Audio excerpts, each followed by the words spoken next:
Bom, então ontem nós falamos sobre metodologia, né? Bem cansativo talvez, mas é bom a gente ver isso, né? E falando sobre todas as peculiaridades da metodologia, algumas, né? Sobre síntese, principalmente nós vamos falar sobre síntese hoje. E falamos dessa historinha aí do Dedechim e falamos do modelo matemático, que eram os modelos matemáticos, ponte de duas vias, né? E hoje nós vamos dar exemplos, tá, do que é o modelo matemático. Um exemplo bem que vocês talvez conheçam e talvez não tenham percebido que estavam tratando de modelos matemáticos. Mas isso aqui já é uma definição geral, bem genérica, né? E nós vamos ver como é que a gente dá vida a esses termos um pouco abstratos, talvez, né? O que seriam essas pontes de duas vias, o que seriam as estruturas matemáticas, o que seria o fenômeno que a gente está analisando, né? Aqui, falando sobre as estruturas matemáticas, a estrutura matemática não diz respeito a coisa nenhuma, né? É o que o Bertrand Russell, o famoso matemático inglês, que a matemática é uma ciência cuja teoria, em princípio, você não sabe do que trata, nem do que significado, nem coisa nenhuma. Ela tem uma estrutura lógica, só isso, que pode ser adaptado para isso, para aquilo, como a aritmética, né? Como eu falei, você pode usar para contar laranja, contar dinheiro, contar arroz, contar alunos numa classe, etc, etc. Mas é a mesma. Agora, a aritmética em si não tem nenhum significado, a não ser que você agregue esse significado, né? Aliás, essa é a vantagem da matemática, é a síntese, né? E você pode encostar essa síntese em várias situações, mesmo aquelas que você nunca viu ainda. Você, como eu falei, você vê 2 ETs aqui, 3 ETs, você nunca viu um ET ou 2 assombrações aqui, mais 3 assombrações lá, são 5 assombrações. Eu nunca vi assombração. Eu tenho certeza que se eu tiver 2 aqui, 3 aqui, vão ser 5. Né? Ou seja, você aplica em coisas que você nunca viu. Então a estrutura matemática ela é independente, ela é exterior às aplicações. Mas, obviamente, elas surgem das aplicações, né? Não é que elas surgiram do nada. Surgiram de uma aplicação, a gente abstrai, e daqui a gente percebe que aplica não só naquela original, mas em outras coisas. Como quando a gente aprende aritmética, com pedrinhas, né? E depois você fala, mas não precisa ser pedrinha, eu abstraí a ideia da aritmética e posso aplicar várias outras coisas, algumas como assuntos que eu nunca deparei antes, né? Então, são estruturas simbólicas, né? E essa última citação aqui é um psicólogo que fala que os símbolos exercem enorme influência. Matemática é símbolo, né? Um jogo de símbolos, né? Influência enorme. Fulano matando ou morrendo. Tem gente que morre por causa de time de futebol, né? Levanta a bandeira do futebol lá e dá aquela confusão danada. Ou de país mesmo, né? Ou seja, o símbolo é um negócio muito importante para a gente, independente da matemática, né? E a gente usa o símbolo, que é a linguagem, né? Para expressar o que a gente quer, o que a gente não quer, e todas as coisas que a gente, por acaso, transmite um para o outro por meio de símbolos, ou símbolos sonoros, ou símbolos escritos, símbolos de alguma forma. E a matemática é um jogo de símbolos, com regras internas, né? Nós vamos falar muito sobre esse Occam. Esse Occam foi um filósofo lá do século XIII, 1200 e pouco, são 800 e não sei quantos anos atrás, né? Então esse camarada falou o seguinte: se você tiver 2 aplicações para o mesmo fenômeno, 2 aplicações, as 2 são boas, uma um pouco melhor que a outra, mas 2 explicações para o mesmo fenômeno, aí falei, e agora, qual que eu escolho? As 2 parecem que são muito diferentes, qual que eu escolho? A ideia dele é o seguinte: escolha a mais simples, nunca pega a mais complicada.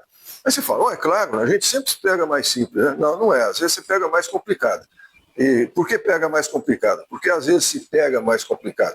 Porque com ela você fala, bom, com a mais complicada eu sei como tratar e os outros não vão aprender direito. Pouca gente vai aprender e eu vou ser o dono da verdade aqui, porque só eu que vou saber o que se trata, né? Mas o que ele fala é o seguinte: se você está querendo realmente entender a coisa, pega o mais simples. E o mais simples você tem mais facilidade de lidar, você tem menos hipóteses, você pode trabalhar melhor. Se as 2 explicam a mesma coisa de forma razoável, pegue a mais simples. Essa é a sugestão dele, que eu acho que vale a pena a gente sempre ter na cabeça. Entre 2 opções, pegar a mais simples. Nós vamos ver como é que isso vai ser importante mais tarde. Nós falamos sobre isso aqui, os modelos matemáticos, falamos sobre matemática, o que elas não são, o que não são os modelos matemáticos, eles são descrições e tal, falamos sobre esse assunto todo, a interface cognitiva. Interface cognitiva é o que você vê, não o que é. Você vê uma coisa, mas nem sempre é aquilo que você está pensando que você está vendo. O que você está vendo é uma coisa, o que está acontecendo é outra.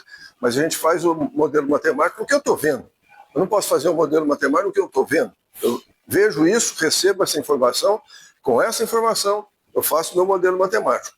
E às vezes a gente sai enganado nisso aí, porque o que você está vendo não é o que está acontecendo, né? E nós vamos ver algum exemplo disso aí. Bom, agora é importante aqui saber a sequência, talvez. Primeira coisa que nós vamos falar sobre Galileu. É o começo de toda a ideia de modelos matemáticos, começa com o Galileu. O Galileu é, digamos, o pai da ciência moderna e é o camarada que realmente deu a estrutura geral. O que eu vou falar aqui não é como, se o Galileu tivesse sentado aqui e falar, eu não falei nada disso. É claro, porque eu estou usando uma linguagem mais moderna, estou usando conceitos mais modernos, mas no fundo é o que ele fez. Ele talvez não conseguisse entender. Fala, não falei nada disso, não falei nada daquilo e tal. Bom, mas felizmente ou infelizmente ele não está aqui, então a gente pode botar no nome dele, né? Botar na conta dele. Bom, vamos falar do Galileu. O Galileu tem uma história muito interessante, não sei se vocês já conhecem, mas o Galileu foi aquele camarada que a história principal que se diz sobre ele é com respeito ao sistema solar, né? O sistema celeste de planetas, né? E na época havia uma grande disputa entre o sistema Copérnico, que dizia a Terra está girando em volta do centro e o centro do universo, do sistema solar, digamos, é o Sol. O Sol, então Copérnico dizia, o Sol está no sistema, aqui o Copérnico, que ele era um polonês, e aqui o Ptolomeu, que era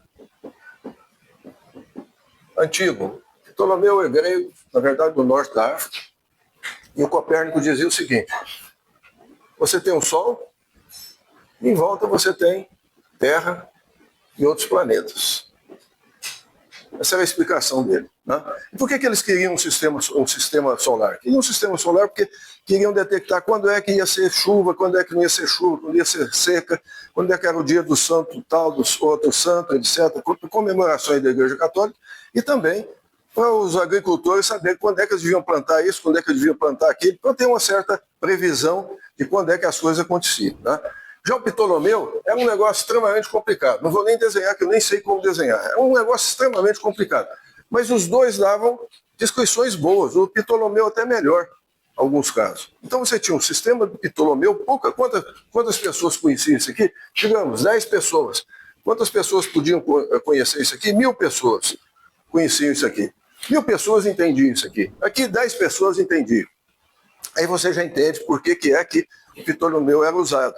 Porque poucas pessoas conheciam e falavam, nós é que conhecemos, nós é que mandamos aqui.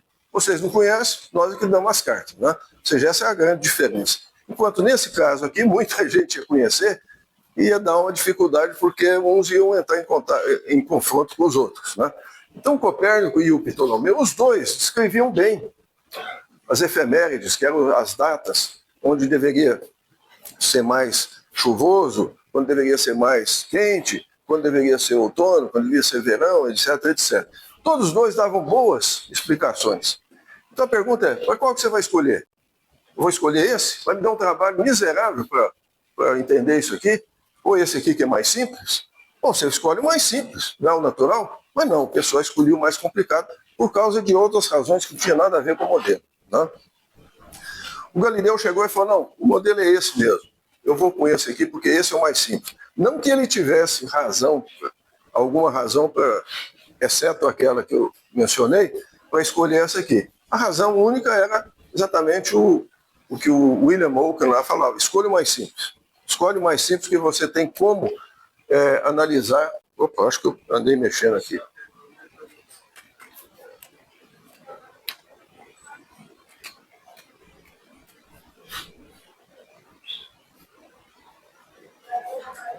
Agora deixa eu chegar lá. Eu apertei alguma coisa errada aqui? É? Você sabe onde que eu apertei errado. Então.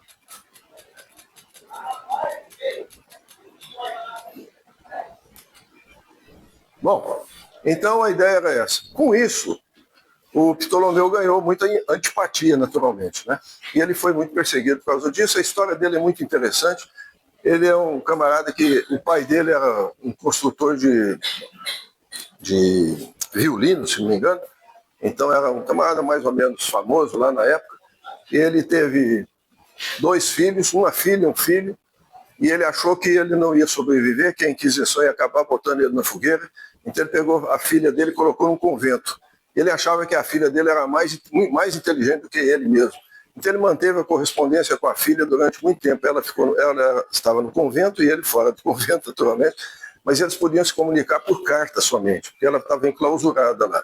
E com isso tem um livro enorme sobre a correspondência dele com essa filha dele. E ele sempre falava que a minha filha que devia estar fazendo o que eu estou fazendo.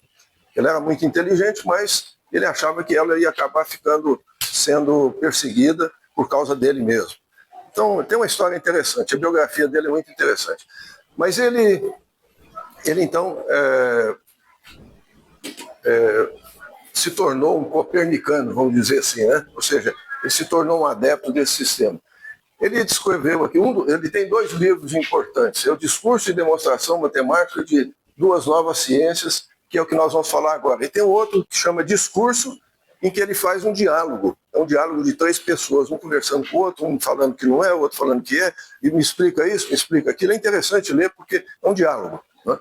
E um é sobre o sistema solar e outro sobre uma questão que nós vamos falar aqui agora, que é o começo de toda a questão do modelo matemático. Bom, o que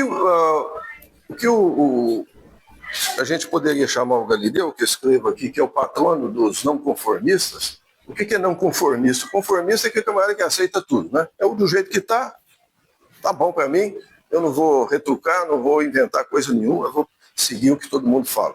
O não conformista é falando, eu não estou entendendo isso aqui, eu quero uma explicação melhor. E ele foi exatamente o cara que fez isso. Nessa época, tudo que era conhecido era baseado no Aristóteles, que era um filósofo famoso grego, e tudo que o Aristóteles falava, todo mundo aceitava, era conformista com aquilo. Aristóteles falou, está falado, ninguém vai levantar questão. E o Aristóteles falava várias coisas, mas ele nunca dava razão para aquilo. Ele simplesmente falava, eu pensei, eu raciocinei, e a questão é essa. Todo mundo falou, ótimo, se ele falou isso, então estamos resolvidos sobre o assunto. Mas ele não dava nenhuma condição de que você tivesse argumentação, porque ele dizia aquilo como se fosse um decreto, né? Quando é uma lei, quando você tem uma lei, você não retruca, ou você segue a lei ou se dá mal, né? No caso dele, devia ser uma argumentação, portanto ele deveria dar alguma fundamentação para aquilo. Bom, ele não dava. Uma delas que o Galileu achou interessante foi o seguinte, o Aristóteles dizia o seguinte, toda vez que você largar uma pedra do alto aqui, ela cai, isso é óbvio, todo mundo já viu isso, você tem uma pedra pequena, uma pedra maior, uma pedra muito grande, ela vai na direção da Terra. Ele dizia o seguinte, a pedra maior vai mais rápido. Você parar e pensar, eu acho que é mesmo, né? Pedra maior, mais força, né? Deve ir mais rápido, deve chegar mais rápido no chão. Ninguém nunca retrucou. Ou seja, ninguém nunca foi lá e pôs uma pedrinha aqui, pôs outra pedrinha para ele e falou, não, esse negócio não está certo. Está todo mundo caindo do mesmo jeito. Nunca ninguém fez uma experiência. Por que o Aristóteles não fazia experiência? Porque ele não se dava ao trabalho de mexer. Mexer com as mãos era coisa de escravo. Ele tinha escravo. Ele não mandou escravo fazer isso e ele não fazia. Então esse negócio é o tipo da coisa que ele não se metia a fazer. Ou seja, mexer com a mão para ele era ser inferior à posição dele. Eu sou um filósofo, eu penso, eu não faço nada, né? Eu fico aqui sentado, pensando e tal, eu não faço coisa nenhuma. E nem mandou o escravo dele fazer, que ele tinha escravo, né? Bom, ou seja, ele tinha essa máxima lá da mecânica, dizia, todos os corpos caem na direção da Terra. Bom, isso todo mundo sabe, né? Todo mundo que já tropeçou sabe disso. Então todos os corpos caem na direção da Terra, mas ele dizia o seguinte, e a pedra mais pesada cai mais rápido. O Galileu falou, não, eu vou checar esse negócio, eu estou achando que isso não está certo. E o que ele fez? Ele foi lá na Torre de Pisa, todo mundo já ouviu falar da Torre de Pisa, lá na Itália, é uma torre que tem uma inclinação dessa forma, e ele arranjou um aluno, né, aluno de pós-graduação, e falou o seguinte, você vai soltar várias pedrinhas aqui, e eu vou marcar o tempo nas alturas que eles estiverem. Então solta a pedrinha, ela vem descendo, tal, tal, tal. Aí você faz uma tabela. Uma tabela. Primeira altura, sai da... Vamos chamar o zero aqui, né? Aí tem a primeira altura, a segunda altura, etc, etc. Sei lá quantas que ele fez, digamos que ele fez 100. E ele marcou aqui o tempo. O tempo T1, o tempo T2, etc, etc. O tempo T100 que levou para cair lá. E foi fazendo isso com a pedrinha pequena, com a pedrinha grande, com a pedrinha maior, com uma pedra enorme, né? Até quanto que os alunos podiam carregar, né? Soltou e viu que dava a mesma coisa. Dava a mesma coisa. Bom, ele foi contra o Aristóteles, naturalmente. Falou, eu fiz a experiência, não foi isso que o Aristóteles falou. Isso aí deu um mal-estar, porque, na verdade, toda a doutrina católica era baseada na filosofia do Aristóteles. Toda baseada na teoria do Aristóteles. Se você puxa uma pedrinha ou puxa o tapete da filosofia do Aristóteles, você está, de certa forma, desacreditando o que está em cima. Né? Então isso era mal visto, não era bem visto. Isso deu um mau sinal para ele, e ele ficou muito mal visto, e ele não conseguia escrever, não conseguia nem publicar o que ele escrevia lá na Itália. Essa publicação aqui foi feita na Holanda, e foi levado, os papéis foram levados em contrabando para ser publicado lá na Holanda, porque lá na Itália não seria aceito a publicação dele. Bom, mas o que é que ele fez? Ele fez toda essa observação, são dados. Então, a primeira coisa que ele fez foi uma experimentação. E ele falou o seguinte, eu vou analisar, eu vou colocar entre aspas, porque não é que ele fez, talvez ele não tenha feito, mas os alunos dele fizeram, né? Fizeram essa experimentação e ele obteve esses dados. Então ele foi lá e obteve dados.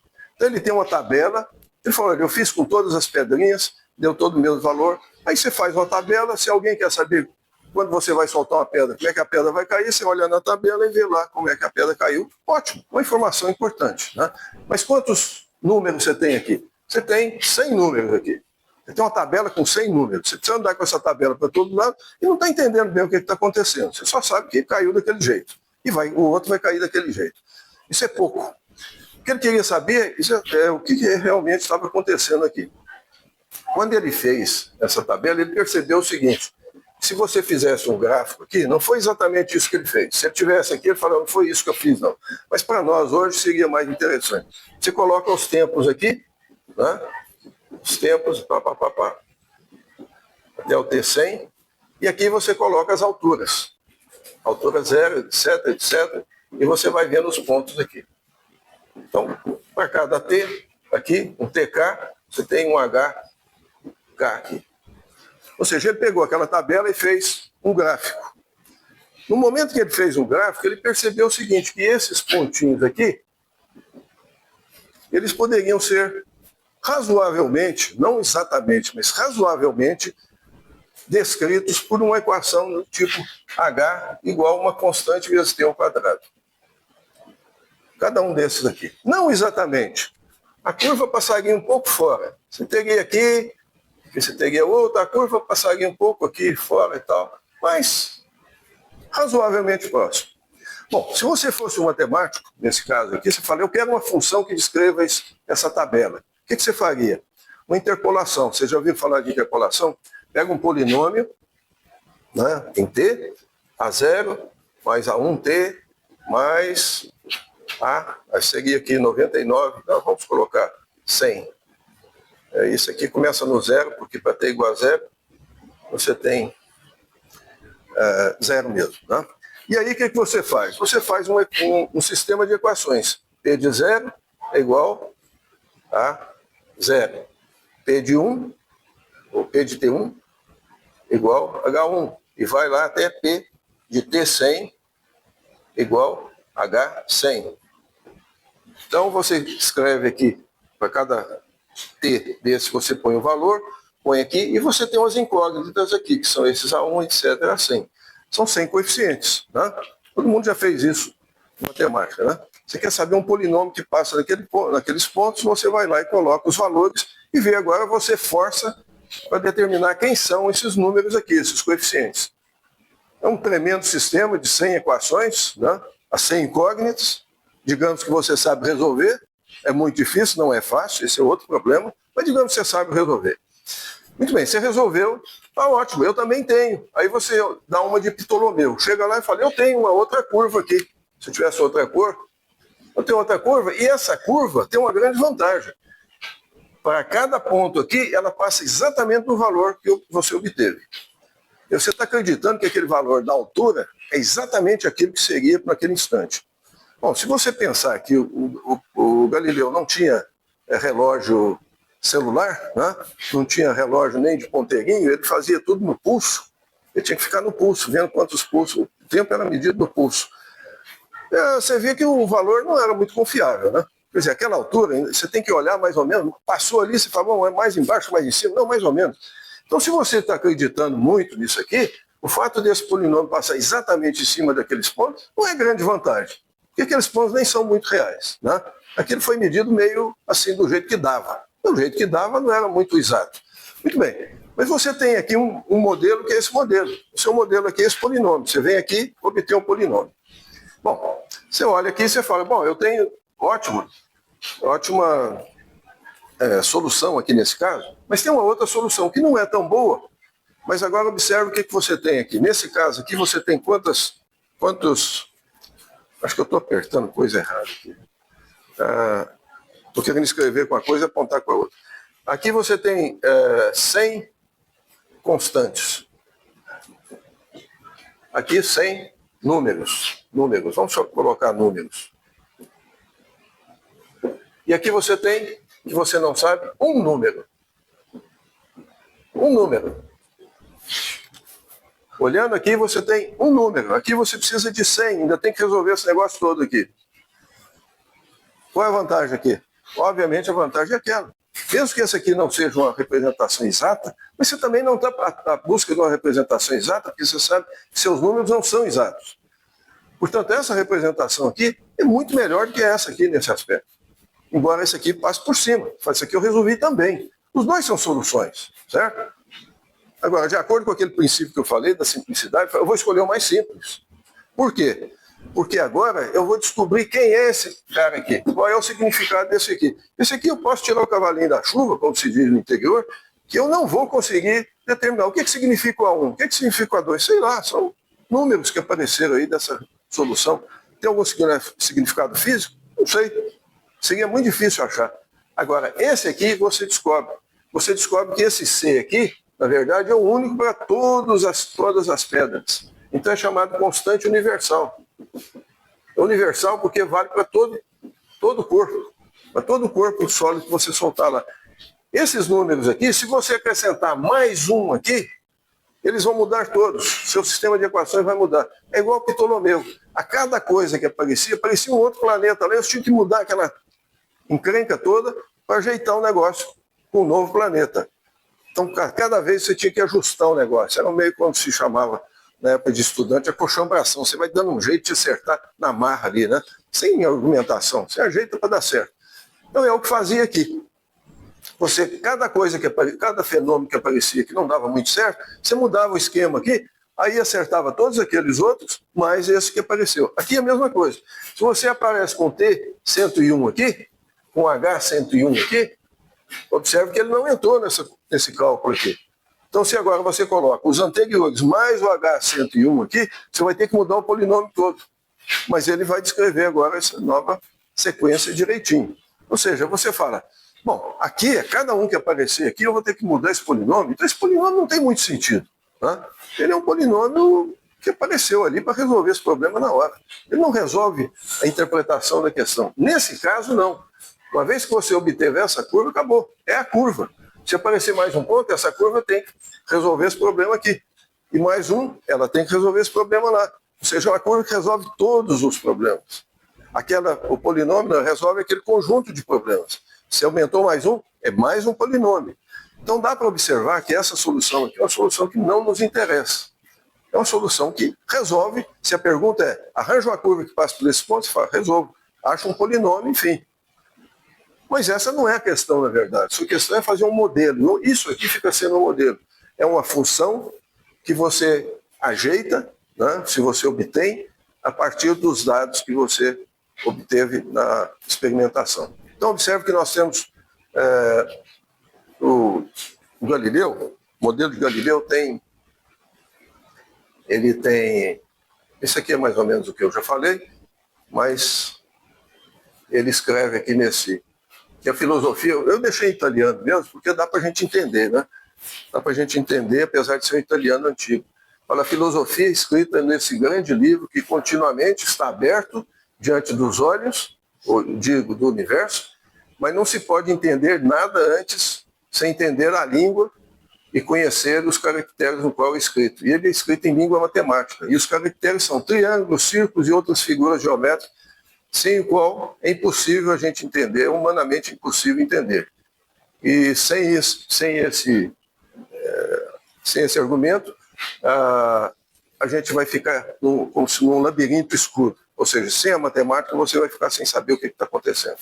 Essa é uma citação interessante por ele. No princípio de Galileu, então, são 4 etapas que são vistas aqui, nesse exemplo. Primeira coisa é a experimentação. Você vai lá conversar com a natureza. Não é igual o Aristóteles fica deitado lá pensando, imaginando o que a coisa está acontecendo e vai na cabeça dele e fala, tem que ser assim. Não, está na cabeça dele. Você vai lá e faz uma pergunta à natureza. O que é uma pergunta à natureza? Você faz uma experiência. Você coloca as coisas de uma determinada forma e vê o que acontece.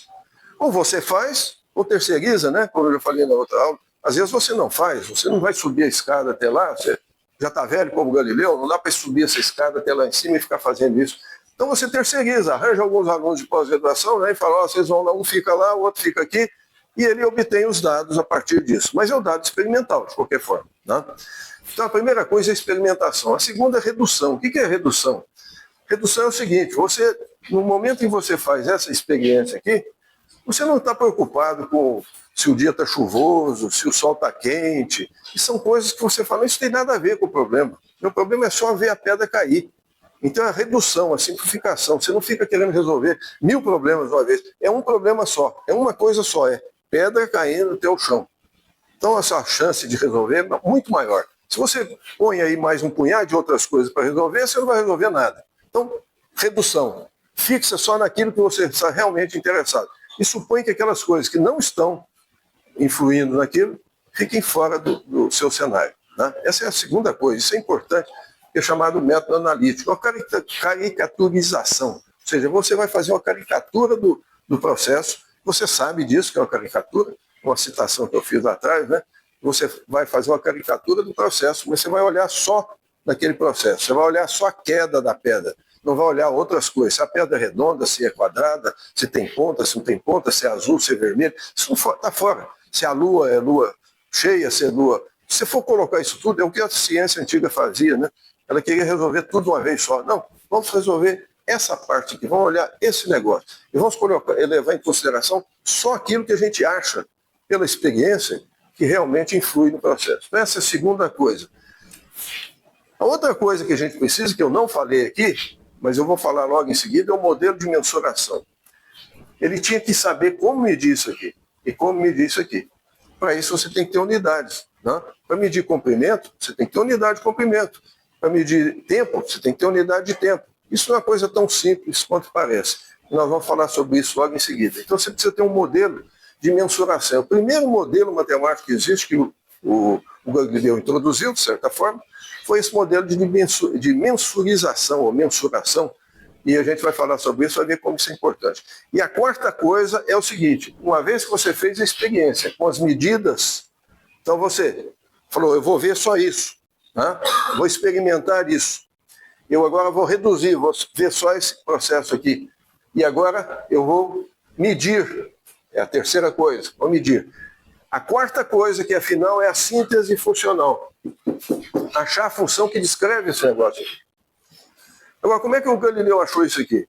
Ele achou isso aqui pelo seguinte, olha, observem a coincidência. Primeiro que o Galileu era um cara muito esperto. Segundo, que ele conhecia essa função quadrática aqui. Se ele não conhecesse essa função quadrática, passava liso. Né? O negócio passava na frente dele, ele não ia ver. Então tinha duas coisas. Primeiro, o Galileu era um cara muito esperto. Ele bateu o olho e falou, eu conheço esse negócio aí. Isso aí está aqui na minha cabeça, eu conheço, é uma função quadrática. As funções, o conceito de função na época era um conceito muito vago, não tinha muito não era muito estabelecido. Então ele, na verdade, ele estava não exatamente, por isso que eu falei, se eu colocasse esse gráfico e falasse em termos de função, e o Galileu estivesse aqui, eu falei, eu não sei o que você está falando, porque o conceito de função na época ainda não era muito claro, mas na nossa época é. Mas o que ele fez foi o seguinte, ele falou, eu conheço essa função, por coincidência, e a função poderia não ser conhecida dele. Isso é uma função muito mais complicada, né? E ele não conhecesse, mas ele tinha um olho muito clínico, ele bateu o olho e falou, eu conheço, a minha caixinha de funções aqui que eu conheço, eu tenho uma que encaixa exatamente aí.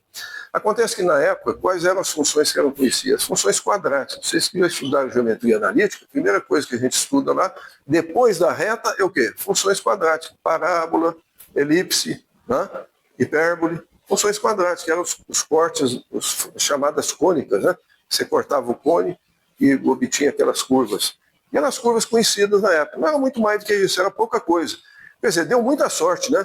Dele conhecer a função e a função encaixar. Então, a função já existia na caixinha de funções dele e ele foi um cara esperto. Bom, é interessante o seguinte, como é que ele sacou essa função, então? Foi no olho. Foi no olho. Né? A Academia de Ciências da Itália chama Academia dei Lincei, é um nome italiano, chama Academia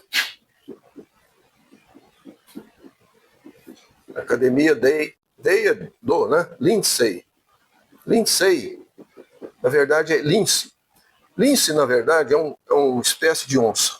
Uma espécie de uma onça europeia. Uma onça europeia e, deixa eu ver se eu coloquei aqui, depois eu volto lá.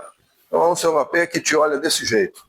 Ela tem o olho para frente e dizem que ela tem um sentido de visão extremamente aguçado. Então ela consegue ver as coisas de longe e ver bem, que ela é uma predadora. Né? Então ela vê muito bem. Suponha que a onça também seja do mesmo jeito. Ela consegue ver as coisas muito bem. Então esse pessoal da academia se chamavam de linces, ou seja, nós é que vemos bem, né? Nós temos uma visão boa, é um bom nome, né? Para se chamar, né? Mas se chamava de Academia dos Linces, ou seja, dos caras que veem muito, veem mais do que os outros, né? Então ele se chamava, e o Galileu fazia parte. Eu não sei se os outros eram tão quanto o Galileu, mas ele certamente era um cara que tinha um olho muito clínico, né? Ele tinha um olho muito perspicaz. Muito bem, então essa construção aqui foi feita na base do que a gente chama de olho de lince. Foi feito na base do olho. No olho. Bateu o olho no sistema de dados e viu. Tem uma função que eu conheço e que encaixa aí. Nós vamos ver que isso é mais comum do que parece. Mais na frente nós vamos ver o próximo exemplo do princípio de Malthus, que isso aconteceu de novo. O cara bateu o olho e falou, eu conheço a função. A função é essa aqui. Mas isso é raro, hein? É raro. Primeiro, você tem que ter na sua caixinha de funções, você tem que ter aquela função. E segundo, você tem que identificar a função nos dados. Então é um negócio muito difícil de fazer. Não é fácil. Primeiro, você tem que ter uma caixinha de funções razoável, mais do que essa do Galileu. E segundo, você tem que ter um olho clínico, bater o olho lá e falar, é aquela que eu tenho aqui. Que nem sempre tem muitas funções. A gente tem poucas funções e nem sempre reconhece bem as que tem. Então, observe que o princípio de Galileu era basicamente fundamentado nessas quatro coisas. Primeiro, a experimentação. Segundo, a redução. Fazer a coisa reduzida, olhar só aquilo que realmente interessa. Terceira coisa é saber como medir as coisas, como medir, nesse caso, comprimento e tempo. E a última coisa, que é a mais complicada, que é a mais difícil, é a síntese funcional, achar a função que encaixa naqueles dados que você obteve. Nós vamos ficar muito tempo nisso aqui, ó. Como achar a função que encaixa nos dados experimentais. Mas, antes a gente tem que ver isso aqui. Os dois primeiros itens, o primeiro e o segundo, experimentação e redução, é uma coisa experimental, que você vai aprender, ou você faz a experiência e descobre que isso influi, aquilo não influi, o que não influi, o que você pode jogar fora. Você está jogando uma pedra lá de cima, será que a cor dela... Não, a cor não precisa, mas será que, quem sabe, a forma? Pode ser que a forma sim, né? Quem sabe? Pode ser que composição dela? Não, composição não. A fase da Lua? Não, esqueça a fase da Lua. Ou seja, você vai cortando um punhado de coisa e deixando o negócio o mais reduzido possível.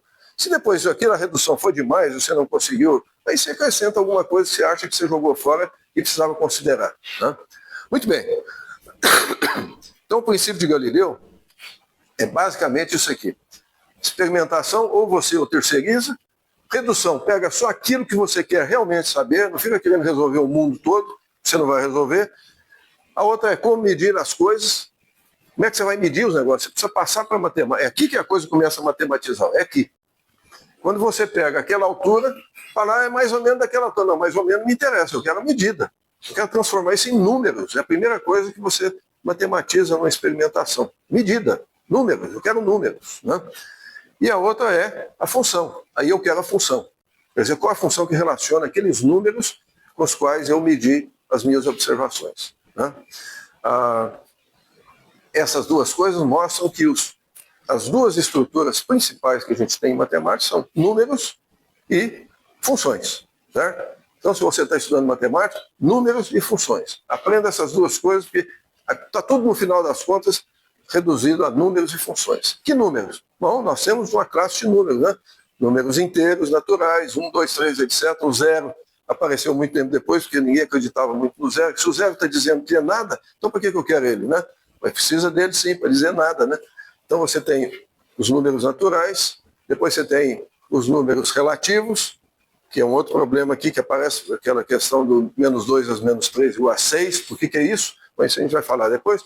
Depois vem os números racionais, são frações, para medir uma pizza, né? Você vai comprar uma pizza, quer cortar a pizza, é fração, né? Isso por questões, por posição da vida prática. Mas aí vem os números reais. Os números reais são números extremamente abstratos. O cálculo está todo baseado nos números reais. Depois vem os números complexos. Para que número complexo? Bom, os números complexos, eles arrebentam a porta, eles entram sem ser chamados. A gente pode falar nisso depois, mas a gente vê que eles são interessantes para resolver problemas dos números reais. Você precisa dos complexos para resolver números reais. Mas o que significa? Não interessa, ele faz parte de uma estrutura matemática coerente. Você não precisa dizer o que ele representa. Você só precisa dizer que ele está lá dentro e com ele você mexe e acha soluções reais. Bom, isso é outra história que nós vamos ver que vai acontecer ali já nos próprios números naturais.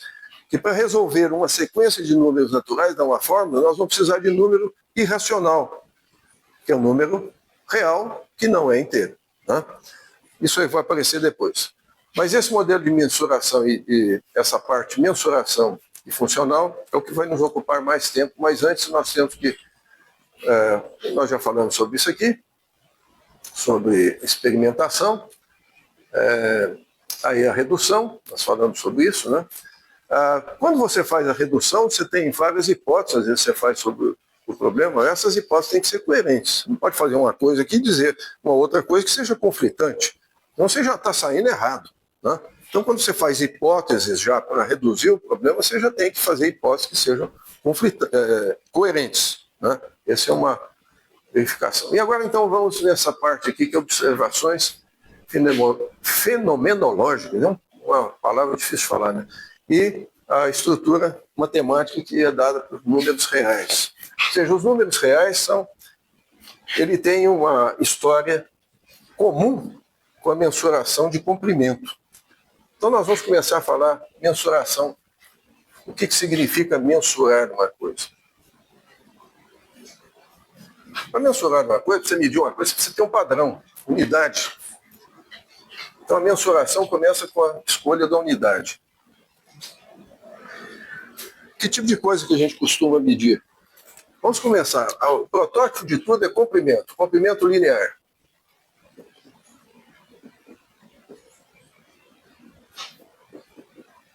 Depois nós vamos falar de tempo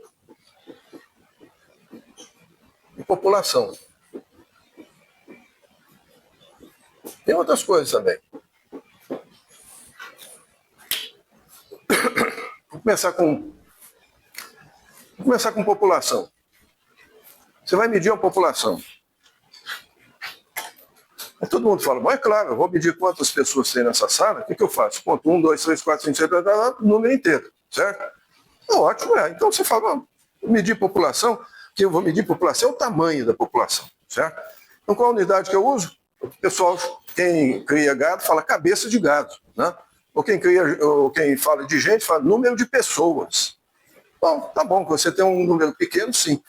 Mas e se você tem células neuronais, por exemplo, que são da ordem de 10 a 9? Você vai contar um a um, dar nome a cada um? No Brasil mesmo. Quantos indivíduos tem no Brasil? 200 e não sei quantos milhões, 450 mil, 232. O 2 já mudou, morreu um aqui, nasceu outro lá. Aí já mudou de um em um. Ou seja, quando muda um na população do Brasil, que são população do Brasil de, digamos, 200 milhões, eu vou arredondar aqui, né? Então, digamos, são 200 milhões, que eu falei na aula passada. 2 vezes 10, 1, 2, 3, 4, 5, 6, 7, 6, 7, 8. 2 vezes 10, 8. Quando muda um indivíduo, se você está pensando em pacotes ou em lotes de 10 a 8, um indivíduo é 10 a menos 8, certo? 10 a menos 8. 10 a menos 8 é um número que raramente você encontra em matemática. 10 a menos 8 é um negócio muito pequeno. Então, que você vai medir a população brasileira de 1 a 1, isso é perda de tempo, você não vai conseguir. Mesmo porque a variação é muito mais rápida que de 1 a 1, que você consegue perceber em questões de minutos ou de horas. É muito maior que isso. Então, se você tem uma variação de 1.000 indivíduos aqui, é 10 a menos 6. Já é muito pequeno. Então, digamos que você está negociando arroz e você vai mandar um carregamento de arroz para um supermercado. Você vai falar, eu estou mandando tantos grãos de arroz para o cara. Não tem nem ideia de quanto que é isso.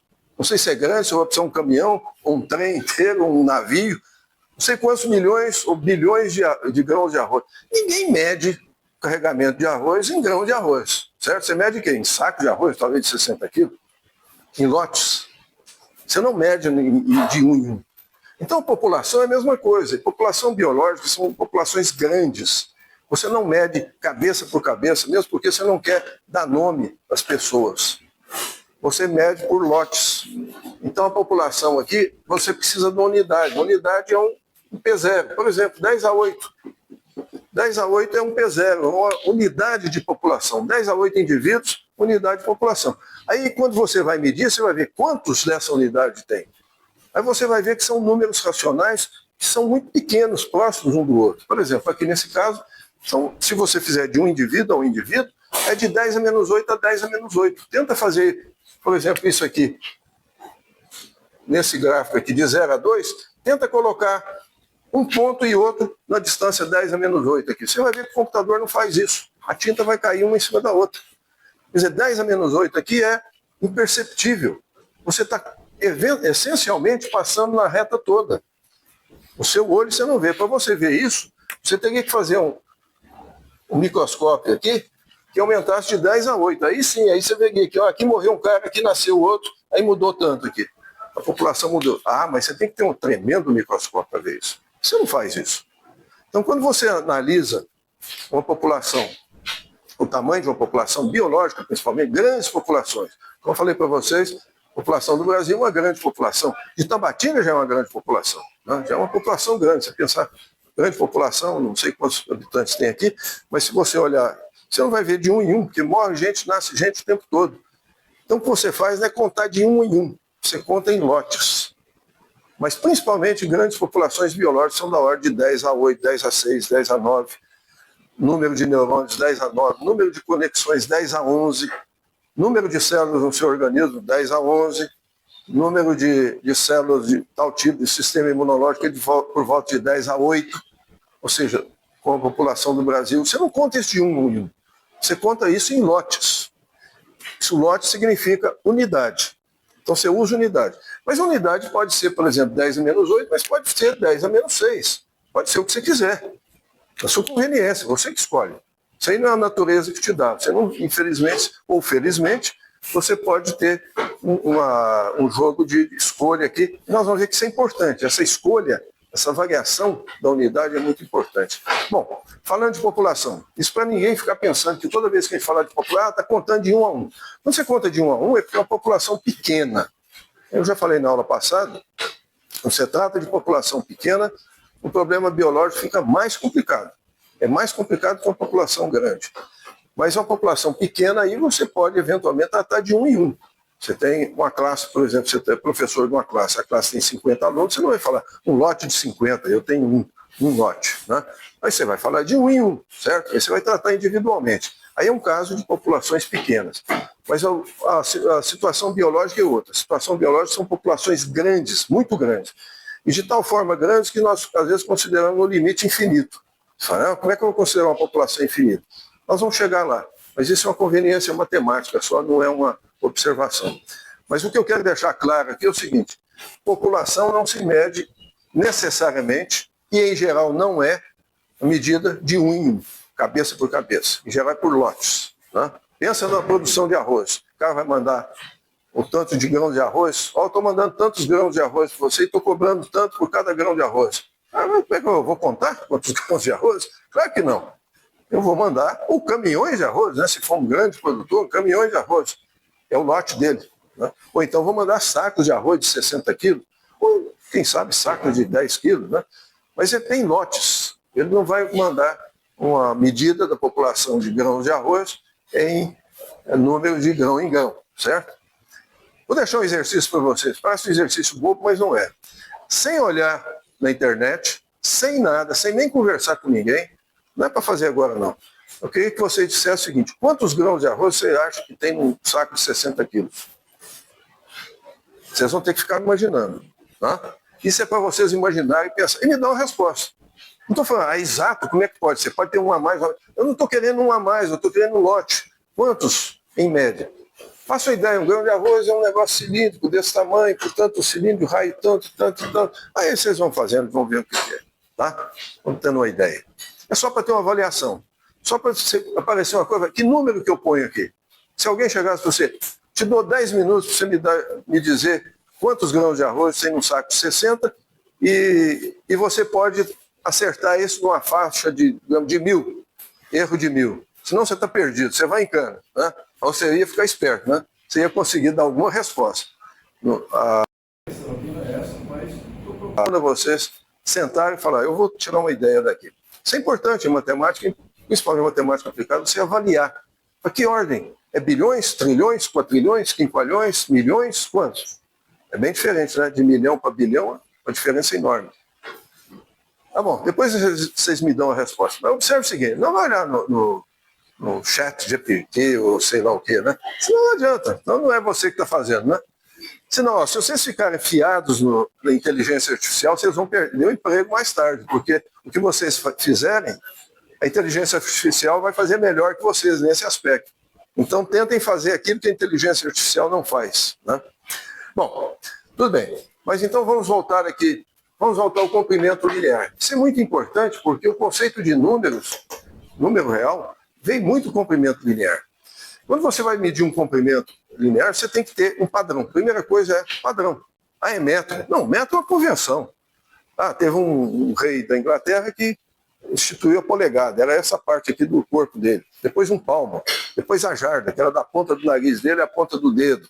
Era uma outra unidade de medida. Depois o pé. Né? Então, tem várias unidades. A unidade você usa o que você quiser. Se você pega unidade, digamos, essa unidade aqui, eu vou medir aquele comprimento daquela mesa lá, e pego essa unidade aqui, vou ter mais ou menos quantos? Uns 5 e alguma coisa, certo?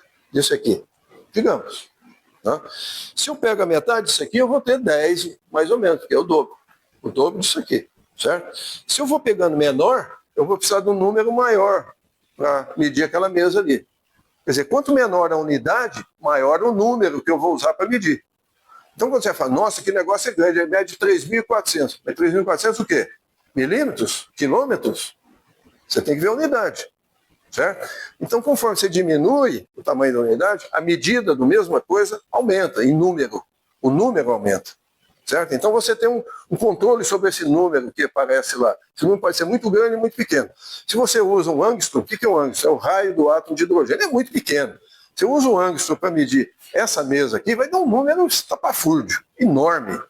Quantos átomos de hidrogênio tem daqui até lá? Faça a mínima ideia. Né? Ah, não, isso está muito pequeno. Vamos fazer para o outro lado.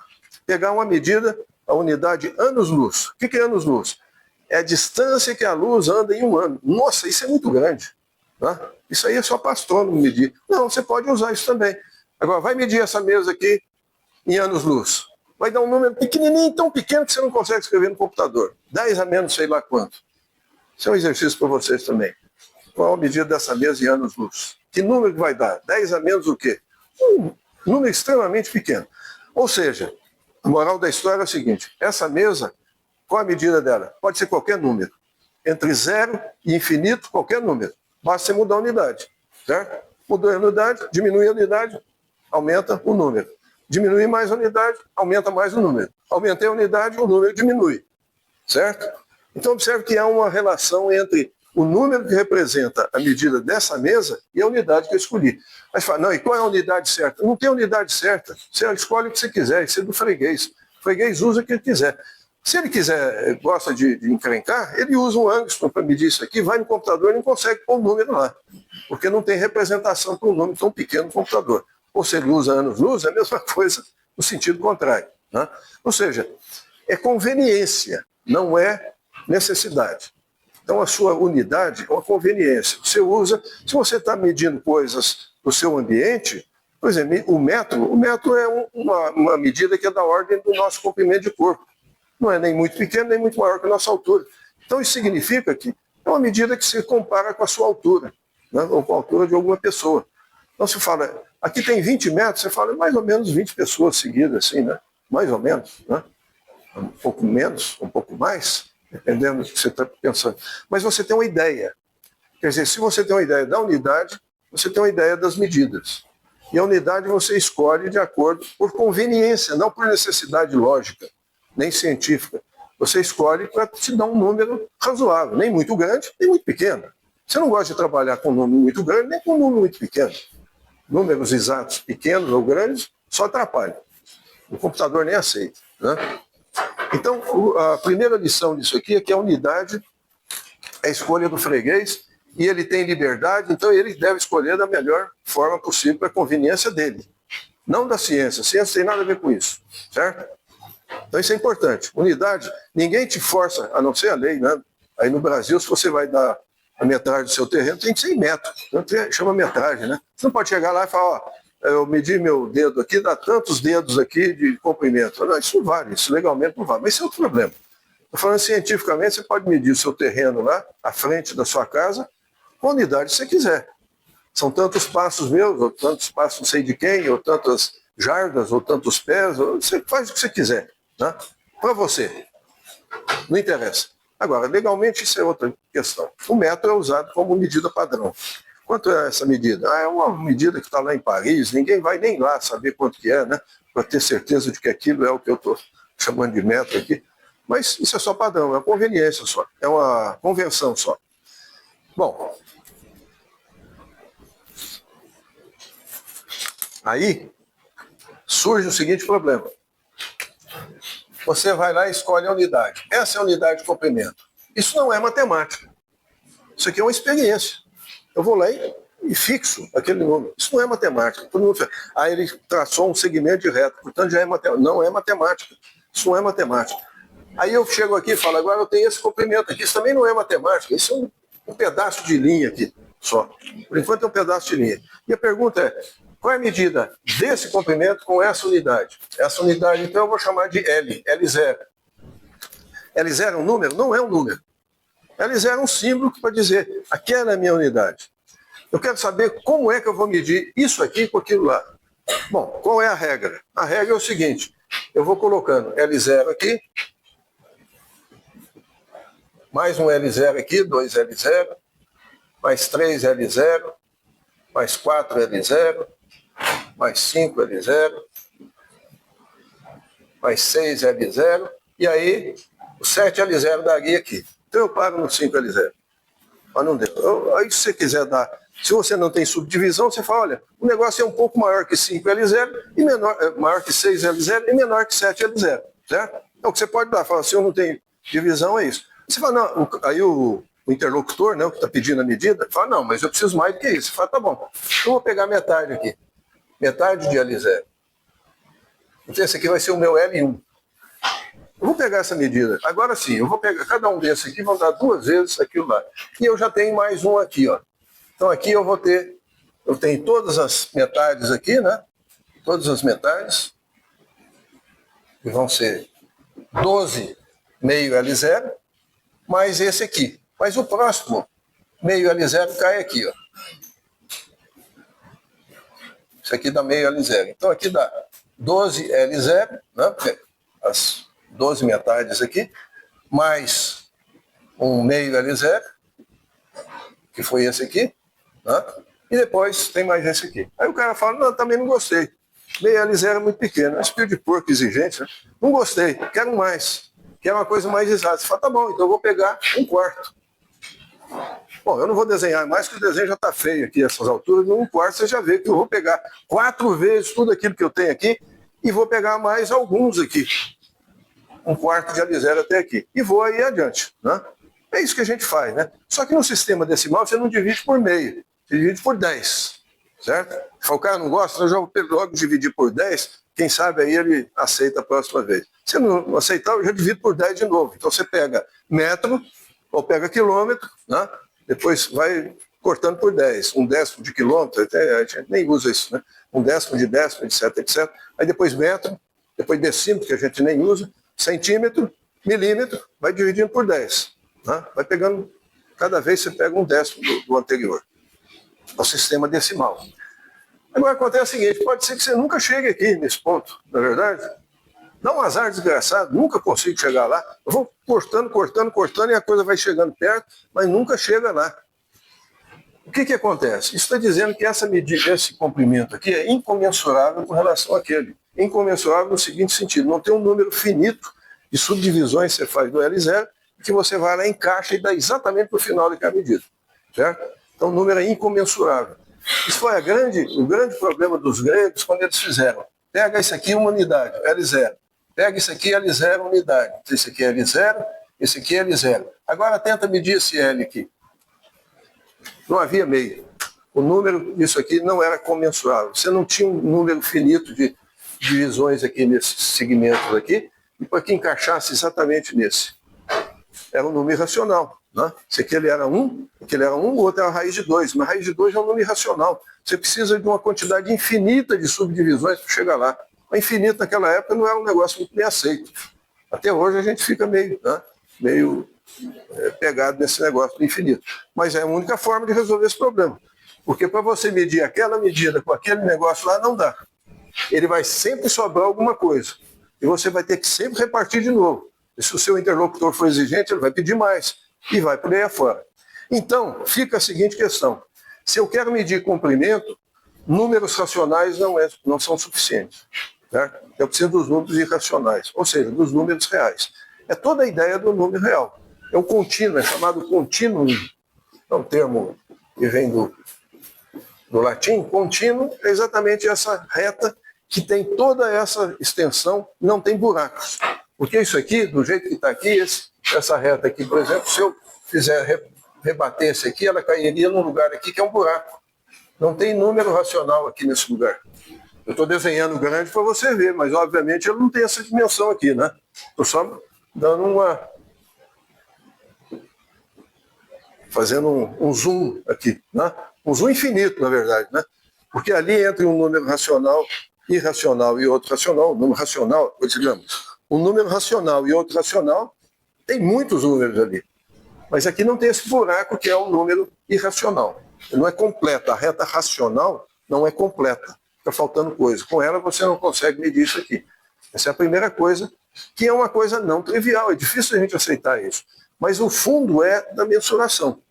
Se você quer medir comprimentos com uma unidade, pode ter certeza que uma hora vai cair um número racional. Então você trata de usar os seus números reais. Né? Se for número racional só, não é suficiente. Ou seja, o comprimento linear tem muito a ver com os números reais. Em matemática a gente usa esse sentido, esse sinal aqui para representar esse sentido.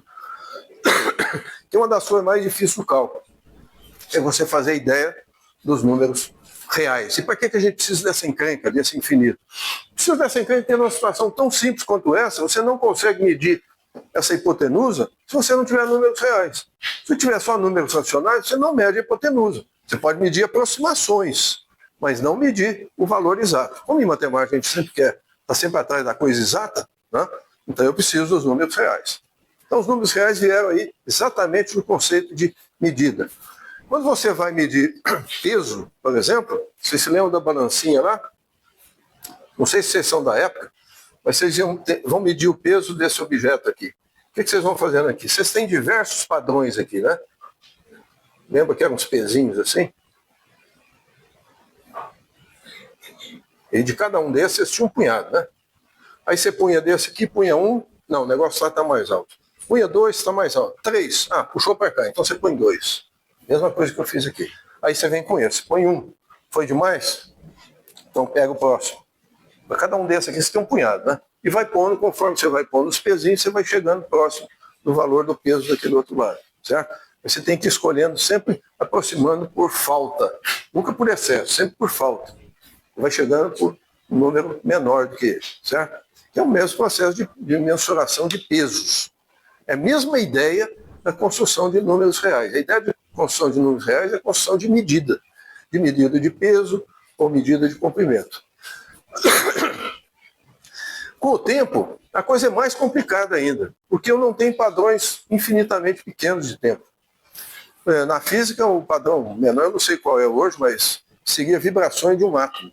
O menor que eu tenho é aquele. Então, entre uma vibração e a outra, eu não sei o que está acontecendo, quando eu não consigo medir mais. Você mede hora, ou mede anos, ou, digamos, séculos, anos, meses, semanas, dias, horas, minutos, segundos, vai quebrando. Só que para você medir esse tempo, tem que acontecer alguma coisa que vai e volta. E não tem nada que acontece que vai e volta, é uma coisa menor que um certo valor. Então, como é que você mede o tempo continuamente? Bom, esquece da encrenca aqui e vamos supor que o tempo é contínuo, né? É o que nós sempre pensamos o tempo como sendo representado por uma reta. Mas é um problema muito complicado esse, do ponto de vista físico, né? Mas isso não é a nossa dificuldade. Não é aí que nós vamos ter problemas, porque a gente simplesmente vai supor que o tempo é contínuo, né? Bom, também o espaço não é contínuo, né? Se você for diminuindo, fica menor do que o raio do átomo, menor do que a partícula e tal, e aí onde é que você chega? Porque em matemática não tem limite, né? O limite é infinito. Na física tem, né? Tem um limite, chega num ponto que não tem mais. Mas para nós não. O negócio vai até onde puder. Ou até onde a gente quiser, né? Bom, esse é o conceito de mensuração que surgiu com o Galileu. O Galileu não tinha ideia de números reais. Esse assunto só veio acontecer depois, ser resolvido no final do século XIX, 1800 e tanto, 1900 e pouco. Ou seja, números reais, a ideia de números reais exata, bem firmada, é coisa de 100 e poucos anos atrás. Não é uma coisa que está lá no fim do mundo, não. 100 e poucos anos. E houve muita luta nesse negócio. E é um negócio que não é simples. Então, se você achar que é complicado, é porque é mesmo. É complicado mesmo. Não é fácil de entender, não. A gente precisa fazer... Porque, lembra do método espiral? Você vê uma coisa, vê de novo, vê a outra, sai da licenciatura, ainda não estou certo o que é um número real, não estou entendendo direito o que é, faz o mestrado, mais ou menos melhorei um pouco, faz doutorado, melhorei um pouco, mas ainda não tenho completamente. Não, pode ficar à vontade, porque é isso que acontece mesmo. O número real é um negócio complicado, mas o que a gente aprender, quanto mais aprender, melhor. Bom, o conceito contínuo apareceu exatamente por causa dessa ideia de que eu tenho que medir esse negócio aqui, eu tenho que chegar até aqui. Mas não tem jeito de eu chegar até aqui em termos finitos, eu tenho que fazer termos infinitos para chegar até lá. No espaço a gente vê que tem algumas coisas que eu não vou falar agora. Tempo é interessante, Santo Agostinho falava, eu imaginava o que eu sabia. Santo Agostinho, santo da Igreja Católica, um dos mais respeitados teólogos, né? E ele escreve lá assim, eu imaginava que eu sabia o que era o tempo, até o dia em que veio alguém me perguntou o que era o tempo. Aí que eu fui pensar, eu falei, realmente eu não sei. E como é que você vai medir o tempo realmente? Se você for pensar, parar para pensar, você vai ver que a coisa não é tão simples assim. Bom, então o princípio de Galileu é um modelo de mensuração. Começa com a primeira, esse aqui é o primeiro modelo matemático que você tem. Qual é o modelo matemático? Modelo matemático é você transforma ou você representa comprimentos em termos de número. Número é uma estrutura matemática abstrata. Números reais é uma estrutura abstrata que existe independente de qualquer outra coisa. Você pode fazer o conceito de números reais sem nada a ver. É claro que a gente usa para facilitar a ideia, mas ele não tem nada a ver com coisa nenhuma, né? É óbvio que historicamente tem a ver, mas logicamente não. Então, o que vem o primeiro modelo matemático?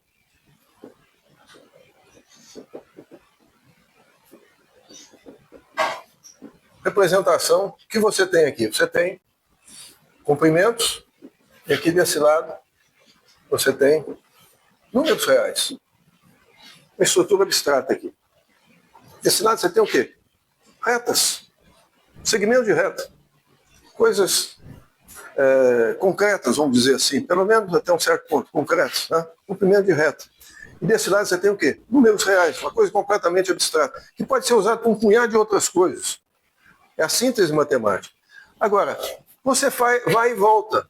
Por que em matemática a gente aprende muito sobre os números reais, voltando esse modelo aqui, indo para lá. Você vem para cá. Você pega um número e fala, vamos representar um número real, um ponto da reta. Ele não é um ponto da reta. Mas você está representando, você está fazendo o caminho inverso. Lembra do negócio do ponte de duas vias? Então é um modelo matemático. Modelo matemático que liga comprimentos a números reais. Números reais é uma coisa abstrata. Tem nada a ver. Se quiser viver somente com isso aqui, vive. Vive aqui. Uma vida meio estéril, meio sem graça, mas você pode viver só com números reais. Nunca falar de comprimento. Não quer falar de comprimento? Tá bom, não fala. Aprende os números reais. É uma bobagem fazer isso, né? Do ponto de vista psicológico, porque a representação é importante. Mas se você quiser tratar dos números reais sem falar de comprimento, pode, porque ele tem existência independente daquilo.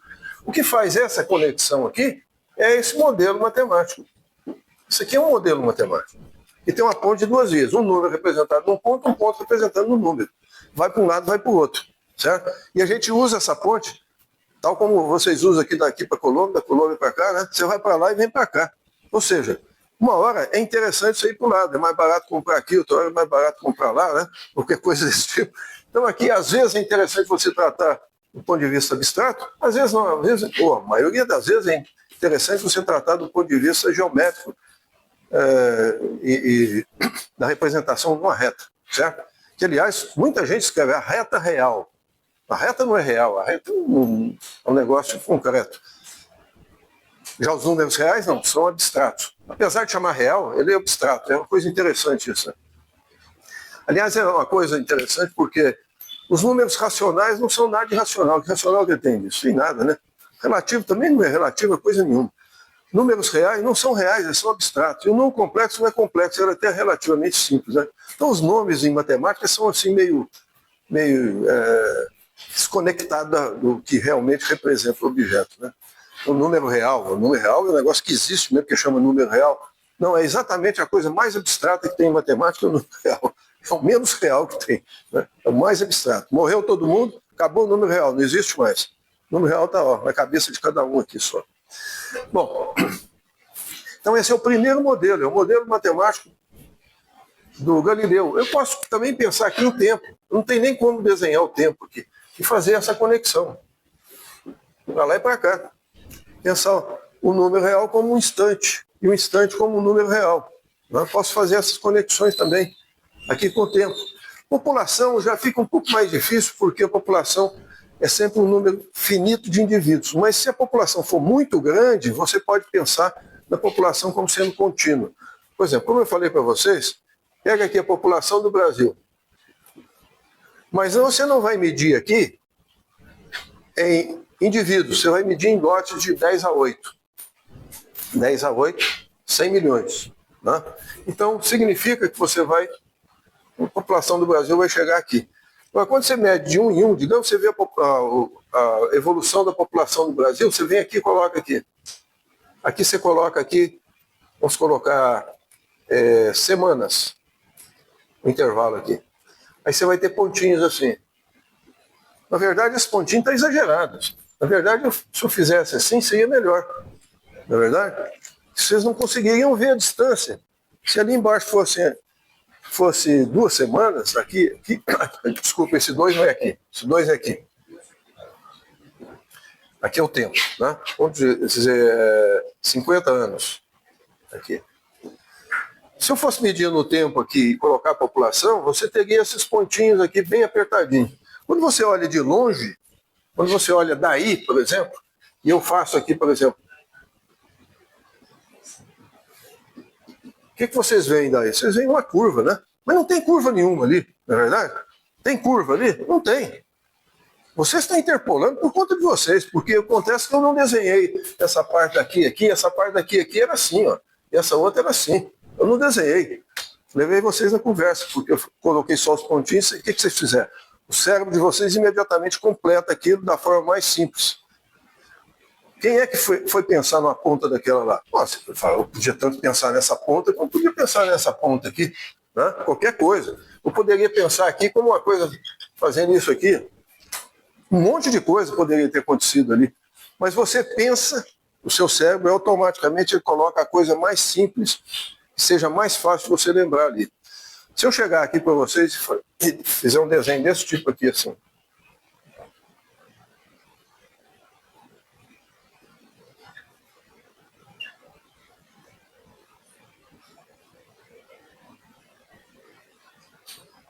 Me diz uma coisa, vocês estão vendo um triângulo aí? Alguém não está vendo? Que aí eu vou chamar o SAMU aqui, porque essa pessoa que não está vendo está com algum problema cognitivo. Porque bate o olho ali, você vê um triângulo. Se você não quer ver um triângulo, você fecha o olho e fala, não quero ver, olha, vê. Pô, eu não consigo deixar de ver um triângulo ali. É ou não é? Mas tem triângulo lá? Não tem. Que triângulo que tem lá? Nada. Mas por que seu cérebro insiste em te dizer que tem um triângulo lá? Por quê? Todo mundo vê, né? Alguém não está vendo aí, gente? Vamos chamar um psiquiatra lá para essa pessoa, porque todo mundo vê. Você bate o olho aqui e você vê imediatamente um triângulo. Até muito mal feito esse desenho, podia ter feito melhor. Mas por que é que você está vendo um triângulo lá? Qual é a explicação disso? É porque o seu cérebro atua de forma a pegar as coisas e fazer a identificação mais simples possível para você lembrar depois. Porque se eu venho aqui e coloco essas cantoneiras assim, ó, você nunca vai lembrar. Não tem triângulo aqui, né? Se você não conseguir fazer uma imagem daquilo ali, saiu na porta e fala, como é que era mesmo aquelas cantoneiras? Eu não sei como é que estava aquilo lá. É porque não tinha triângulo para eu ver. Aqui tem triângulo para eu ver, é uma coisa que eu estou acostumado a ver. Então ele identifica com a coisa mais simples que você conhece, que você está careca de saber, né? Aquele triângulo, e você identifica com aquilo. A mesma coisa com essa curva. Você identifica esses pontinhos aqui com essa curva contínua, na verdade suave, que não está explicitamente ali, está implicitamente. Você que vê isso. Tá? Então observe que o que a gente vê nem sempre é o que é. Né? Isso aqui é uma coisa interessante que um psicólogo italiano chamado Gaetano Canizza estudou isso no século XIX, XX, e mostrou como é que o que a gente vê é, na verdade, uma adaptação do que a gente já viu. Você está vendo baseado em coisas que você já viu. E aí ele faz a identificação com coisas que você já viu da forma mais simples possível, usando lá aquele princípio de Ockham. Se você tem 2 explicações, você tem aqui 2 explicações aqui. Ou uma curva suave, ou uma curva que faz isso assim. Qual que vocês preferem? Eu passo um cara espinho de porco, vou querer essa aqui. Ó.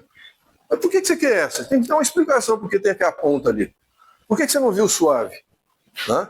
O suave é o mais simples possível que você pode imaginar daquilo ali. E a mesma coisa acontece na dinâmica de populações. As populações você vê aquilo como uma curva suave. Não é uma curva suave, mas você vê como uma curva suave, aproveita isso e usa aquela função para escrever aquilo como sendo uma função suave. Suave quer dizer uma função que tem derivada, né? Suave, não tem ponta, não tem quina, não tem coisa assim.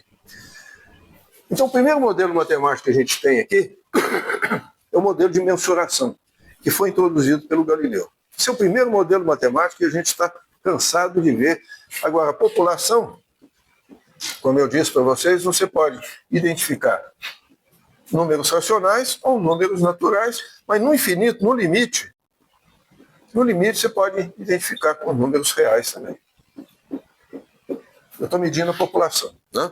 Eu posso medir com números racionais, por exemplo, se eu usar 10/8 como pacote, como lote aqui no Brasil, a população do Brasil vai ser uma fração disso aí. Muito pequeno, pequenininho, cada um indivíduo aí representa 10⁻8, você representa 10⁻8 naquele padrão, né? Dá uma sensação de impotência aqui, mas é o que acontece. Se você vai medir com números inteiros, você vai ter a população do Brasil vai ser 2 vezes 10⁸. Se você vai medir aqui, vai ser 2, aí você vai multiplicar vezes 10⁻8, 2, 10⁻8 vezes 10⁸. Desculpa. A população toda vai ser em frações de 10⁻8. E números reais é no limite. Você está pensando em uma população, um padrão bem grande, e o Brasil como sendo no limite. Bom, então a medida de coisas é o primeiro modelo matemático que a gente tem. Parece que não é um modelo matemático, mas é. E é um mais importante, porque se você não tem esse, você não passa para o seguinte. A primeira coisa que você tem que ter é mensuração. Se você não tem mensuração, significa você não mede nada, você não transforma nada em medida, você não pode fazer um modelo matemático. Para fazer um modelo matemático, você tem que ter mensuração. Essa é a primeira coisa. E essa primeira coisa é feita com qual estrutura matemática? Números, certo? Os números são importantes para fazer o primeiro modelo matemático. Sem isso, você não passa para o seguinte. Bom, mas a coisa não é tão simples assim, viu? A coisa é um pouquinho mais complicada, mas a gente pode fazer uma álgebra. Chama álgebra de essa que eu coloquei aqui. Bom, já falei sobre isso aí. Nós vamos falar agora sobre esse assunto aqui, que é estudo da mensuração, do modelo matemático, né? Desse modelo matemático. Não é da matemática, é do modelo matemático. Certo que eu não estou analisando matemática, estou analisando um modelo matemático. Um modelo matemático, ele mistura matemática com outras coisas. Então é o caso aqui. Então, estudo da mensuração, chama análise dimensional.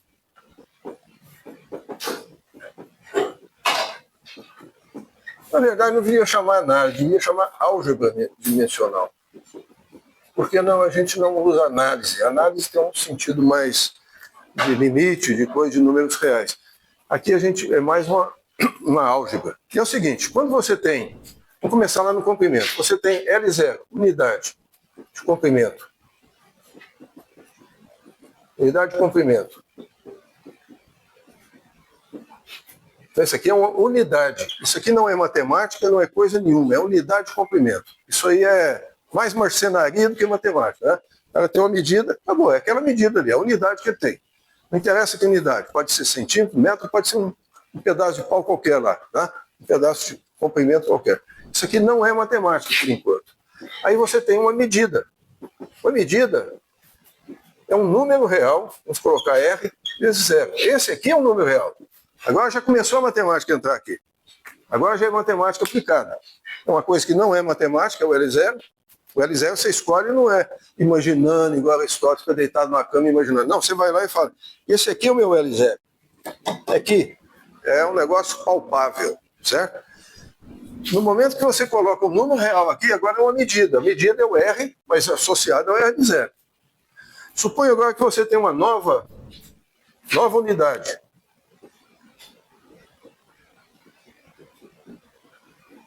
Vamos chamar de L1. Não é matemática. L1 não é matemática. Em vez de pegar isso aqui, eu vou pegar 2 vezes, ou metade disso aqui.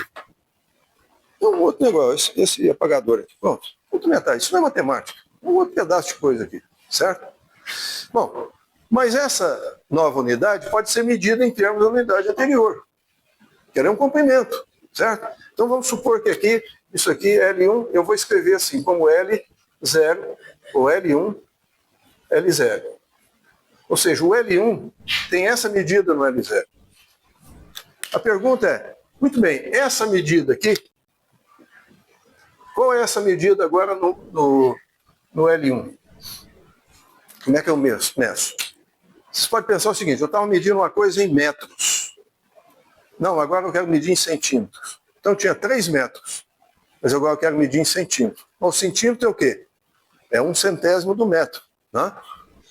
Então eu quero saber quantos centímetros eu tenho aqui. Então a pergunta é, nessa nova unidade, bom, você põe R, L0 é igual a L, R.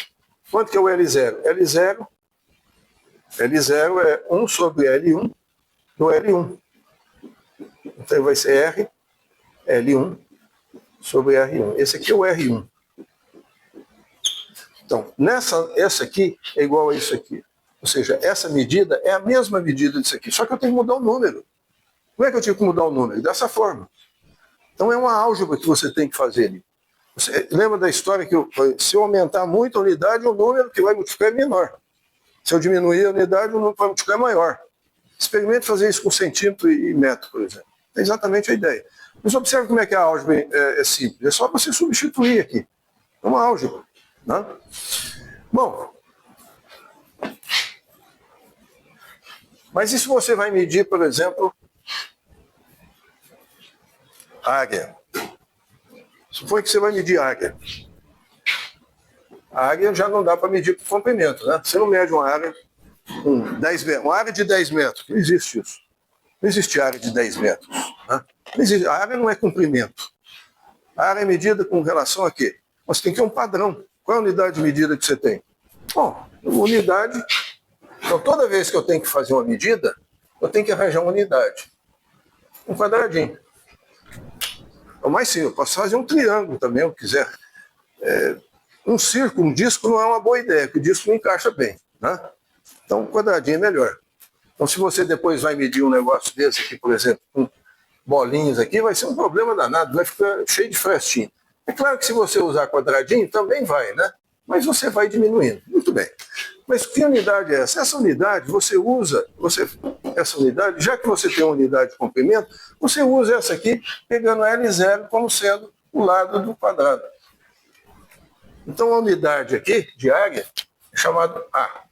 Essa é a unidade, vamos chamar a 0. Essa é a unidade. Então, se você agora vai medir alguma área, você vai pegar isso aqui. Ah, mas aí vai sobrar um punhado de coisa aqui, né? Lembra daquele negócio de sobrar? É mais complicado aqui agora. Aqui é mais complicado, porque o que sobra não dá para ir chegando. Do comprimento você ia chegando. Né? Aqui não dá para chegar. Como é que você faz? Você tem que ir pegando subdivisões do quadradinho. Então, qual é a subdivisão que você pode pegar? Digamos que você pega meio aqui. Eu vou fazer um desenho maior aqui, porque esse aqui vai atrapalhar você. Tá? Então, vamos pegar aqui L0. Essa é a medida aqui. L0 é esse. A0 é esse quadradinho. Então, se eu pegar meio L0, se eu pegar aqui meio L0, esse quadradinho aqui, subquadrado,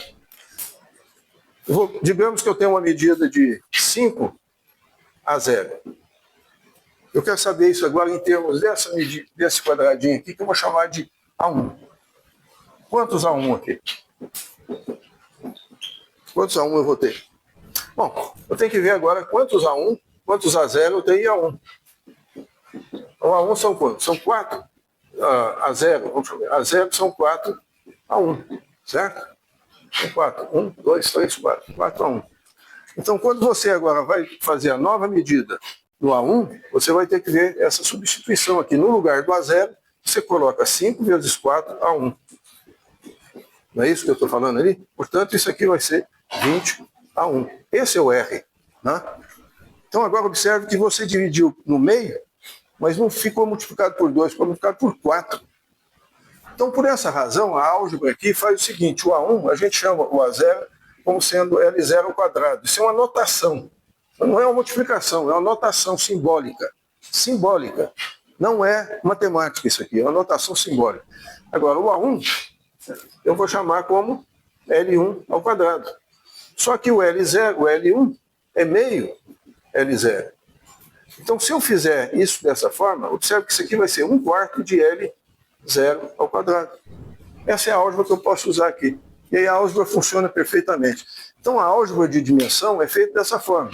Você tem as novas unidades, são dependentes das unidades antigas, e você vai escrevendo as coisas conforme a álgebra vai te dizendo. Então, essa é a álgebra da mensuração. Quando você muda unidades, você tem que mudar os números que aparecem nas medidas, a medida continuando a mesma, você muda os números que aparecem como sendo as medidas naquela unidade, certo? Mas a medida é isso aqui, ó. É número e unidade, número e unidade. Se você agora vai usar volume, fica mais difícil de ver, né? Mas volume, você faz a mesma coisa. Em vez de usar, você usa cubo, né? E aqui você usa L0. Mas observe como é que você usa unidade de comprimento para fazer unidades de área e unidades de volume. Você usa unidade de comprimento para fazer unidade de área e unidade de volume. Inventa outra. Eu poderia inventar um negócio qualquer aqui, um treco qualquer esquisito, mas para quê? É melhor organizar a coisa. Então usa a unidade de comprimento para fazer unidade de área e depois unidade de volume, e dá para ver que eu posso fazer unidade de volume em outro espaço, mas isso é outra conversa, né? Mas aqui é a mesma coisa, eu chamo essa unidade de volume aqui, V0, por exemplo, como sendo L0 ao cubo. Isso aqui não é matemática, isso aqui é uma simbologia que vai dar origem a uma álgebra dimensional, certo? Quem tiver em dúvida, assim, escreve o negócio em termos de metros cúbicos, metros quadrados, metros, centímetros, faz a mudança, vai ver que a coisa dá certo. Bom, mas tem unidades um pouco mais complicadas que essa aí, que é a unidade, por exemplo, de velocidade. Como é que você mede velocidade? Digamos que você tem já a unidade de comprimento e tem tempo. Isso aqui eu já tenho. Comprimento é L0 e tempo T0. Né? Então eu tenho unidade de comprimento e tempo. Eu agora quero uma unidade de velocidade. Eu vou pensar numa velocidade que seja padrão. Qual é a velocidade padrão? A velocidade padrão vai ser utilizando exatamente isso aqui. Aquele objeto que anda L0 no tempo T0, certo? Ele anda no comprimento L0 no tempo T0. Então esse padrão aqui, essa unidade que eu uso aqui agora, eu vou escrever da seguinte forma, L0, T0, mas não T0 diretamente, mas T0 menos 1, que é a velocidade de metros por segundo, por exemplo. Né? Então quando você muda agora, digamos que agora que eu tenho uma nova unidade, L1 que é igual a L0, e T1 que é igual a T0. Digamos que agora eu quero falar, bom, V1, quero saber V1. V1 vai ser alguma coisa, L1, T1 a menos 1. Mas como é que eu transformo uma para outra? É só se colocar no lugar de cada um o próprio indivíduo lá, né? Se o L1 é L0, coloca aqui. Se o T1 é T0, coloca aqui. Mas observe que você tem que pôr menos 1 aqui. Então, quando você fizer isso aqui, observe que vai ser L sobre T, L0, T0. Ou seja, vai ser L sobre T, V0. Olha a álgebra como é que fica simples. Fica uma álgebra simples, é álgebra elementar. Isso é a matemática mais elementar que a gente conhece, né? No curso secundário. É só você fazer a modificação. Ou seja, a modificação de unidades, essa unidade agora é relacionada com essa unidade, observe que não é vezes aqui, mas é a divisão aqui do t, porque quanto maior o tempo, mais tempo você vai levar, então vai diminuir aquele número. Se quiser pensar um pouco sobre isso, é o que acontece. Mas o que eu estou querendo mostrar é o seguinte, aqui você tem aqui nesse caso uma álgebra e você consegue fazer isso rapidamente utilizando a álgebra do curso secundário. Não precisa de coisa mais complicada que isso. É uma matemática bem elementar para fazer a álgebra dimensional. E a álgebra dimensional é um negócio muito sério. Parece uma coisa simples, é só mudar a unidade. Eu estou fazendo centímetro, vou mudar para metro, de segundo eu vou mudar para minuto. Não, mas não é bem isso, não. É mais do que isso. Nós vamos ver que é muito mais do que isso. Nós vamos resolver muitos problemas usando essa liberdade que a gente tem para mudar as unidades de medidas básicas que a gente tem. Essa unidade, comprimento, tempo e população, são chamadas unidades básicas, porque as outras vêm dessa. Variação de população, população por tempo. Né? Densidade de população, população por unidade de comprimento, unidade de área, coisa desse tipo. Então as outras unidades vão ser feitas a partir dessas duas aqui, mais a unidade de população. Certo? As outras são construídas a partir dessas mesmo. Bom,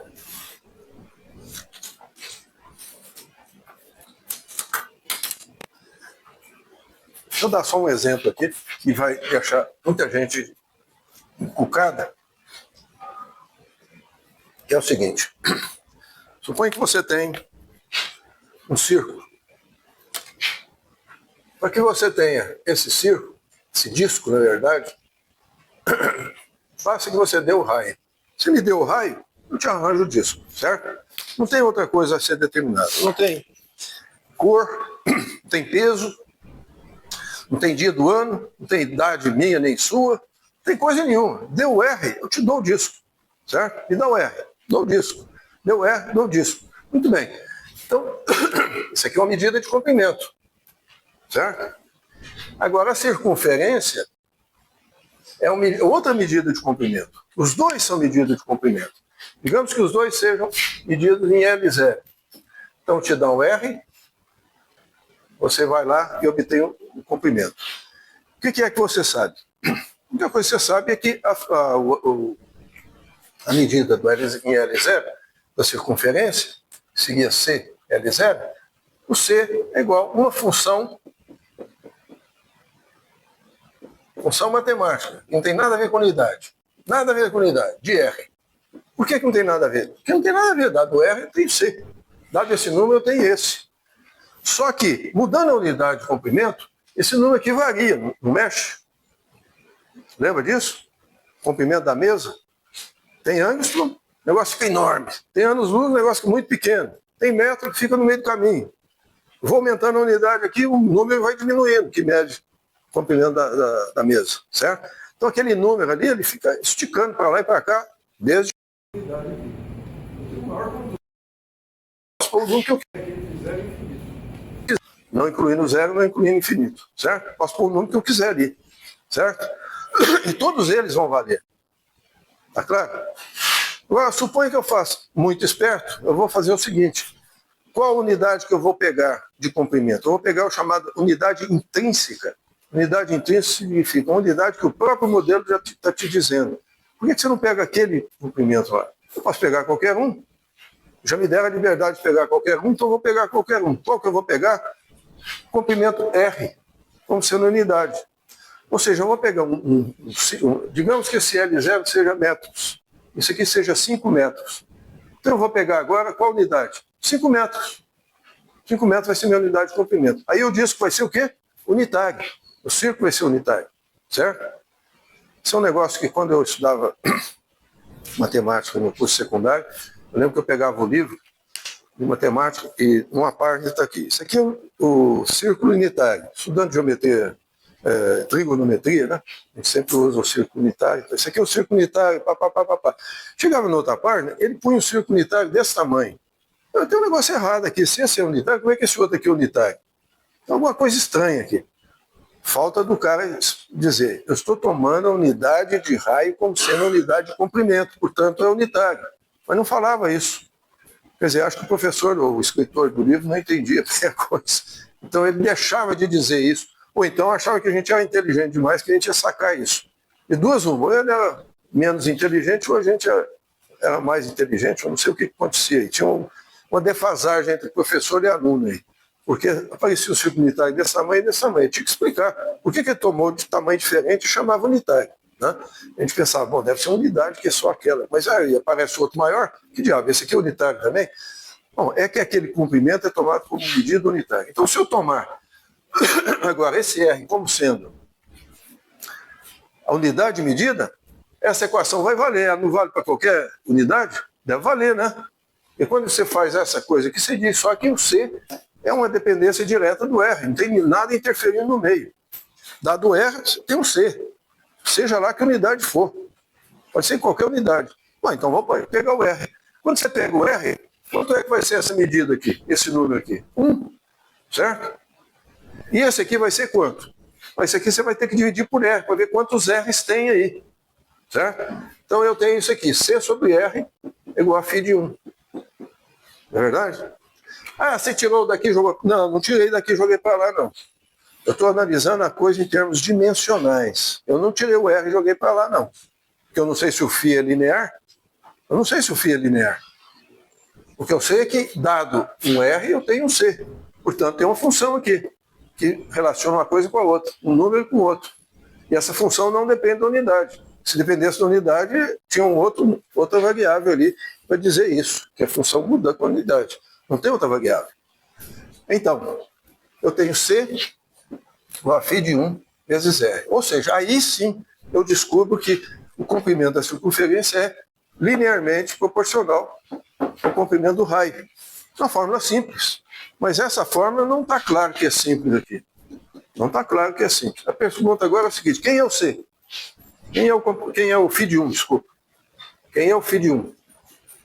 É um número matemático, não tem nada a ver com unidade. Né? É um número que não tem nada a ver com unidade.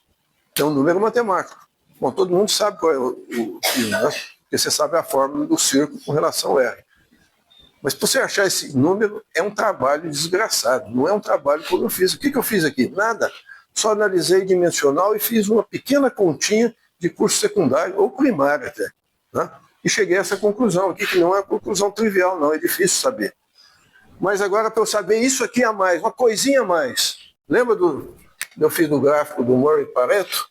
Que com matemática elementar você vai lá em cima, mas depois para você aumentar mais um pouquinho que seja aqui, ó, sua compreensão, você tem que andar um monte aqui na matemática. É exatamente isso aqui, ó. Quer dizer, com a matemática elementar, eu fui lá em cima, achei uma boa parte da resposta, que é: o círculo é proporcional, o comprimento do círculo é proporcional ao comprimento do raio. Agora, para eu achar a constante de proporção, vai me dar um trabalho desgraçado. O que eu vou ter que fazer? Fazer um processo limite, né? Você lembra que você vai aqui, põe os triângulos aqui e tal, faz um processo, dá um trabalho danado para achar que é 2πr, certo? No final, você vai achar que isso aqui é 2π. Mas essa aqui, é essa parte aqui, ó. Você vai ter um trabalho danado de matemática para aumentar o quê? Isso aqui, ó. Aumentar isso aqui. A chegadinha é complicado. A chegadinha é difícil. Mas você vai longe com isso. Se você pegar um círculo qualquer, pega um círculo, mede a circunferência, mede o raio, você acha esse número. Essa é uma forma de você achar esse número, experimentalmente. Você pega um círculo, vai lá, mede circunferência e mede o raio. A razão entre os dois é 2π. Você achou 2π, certo? Mas observe, isso é experimental, não é matemático. É experimental. Agora, do ponto de vista matemático, você achar esses 2π, você tem que fazer todo aquele limite, aqueles triangulinhos, etc., no limite, e achar que aquilo vai dar um número 2π. O que não é uma coisa trivial. Então, essa coisa não trivial de você achar só o 2π, só para achar esse 2π aqui, você leva essa matemática toda aqui, ó. Você tem que chegar lá no matemática avançada de limite. Mas para fazer isso aqui, para chegar só até aqui, saber que é só uma proporção, você usa só uma matemática, basicamente, do curso secundário. Certo? Essa aqui é a ideia, um exemplo daquele caso lá, que às vezes, num problema, você usa pouca matemática e acha boa parte da coisa. Então você, na chegada é que a coisa complica. O negócio breca, você tem que usar toda a matemática que você tem para resolver um pouquinho a mais. Isso acontece com frequência. Estou falando que é sempre assim, mas com frequência acontece isso. Bom,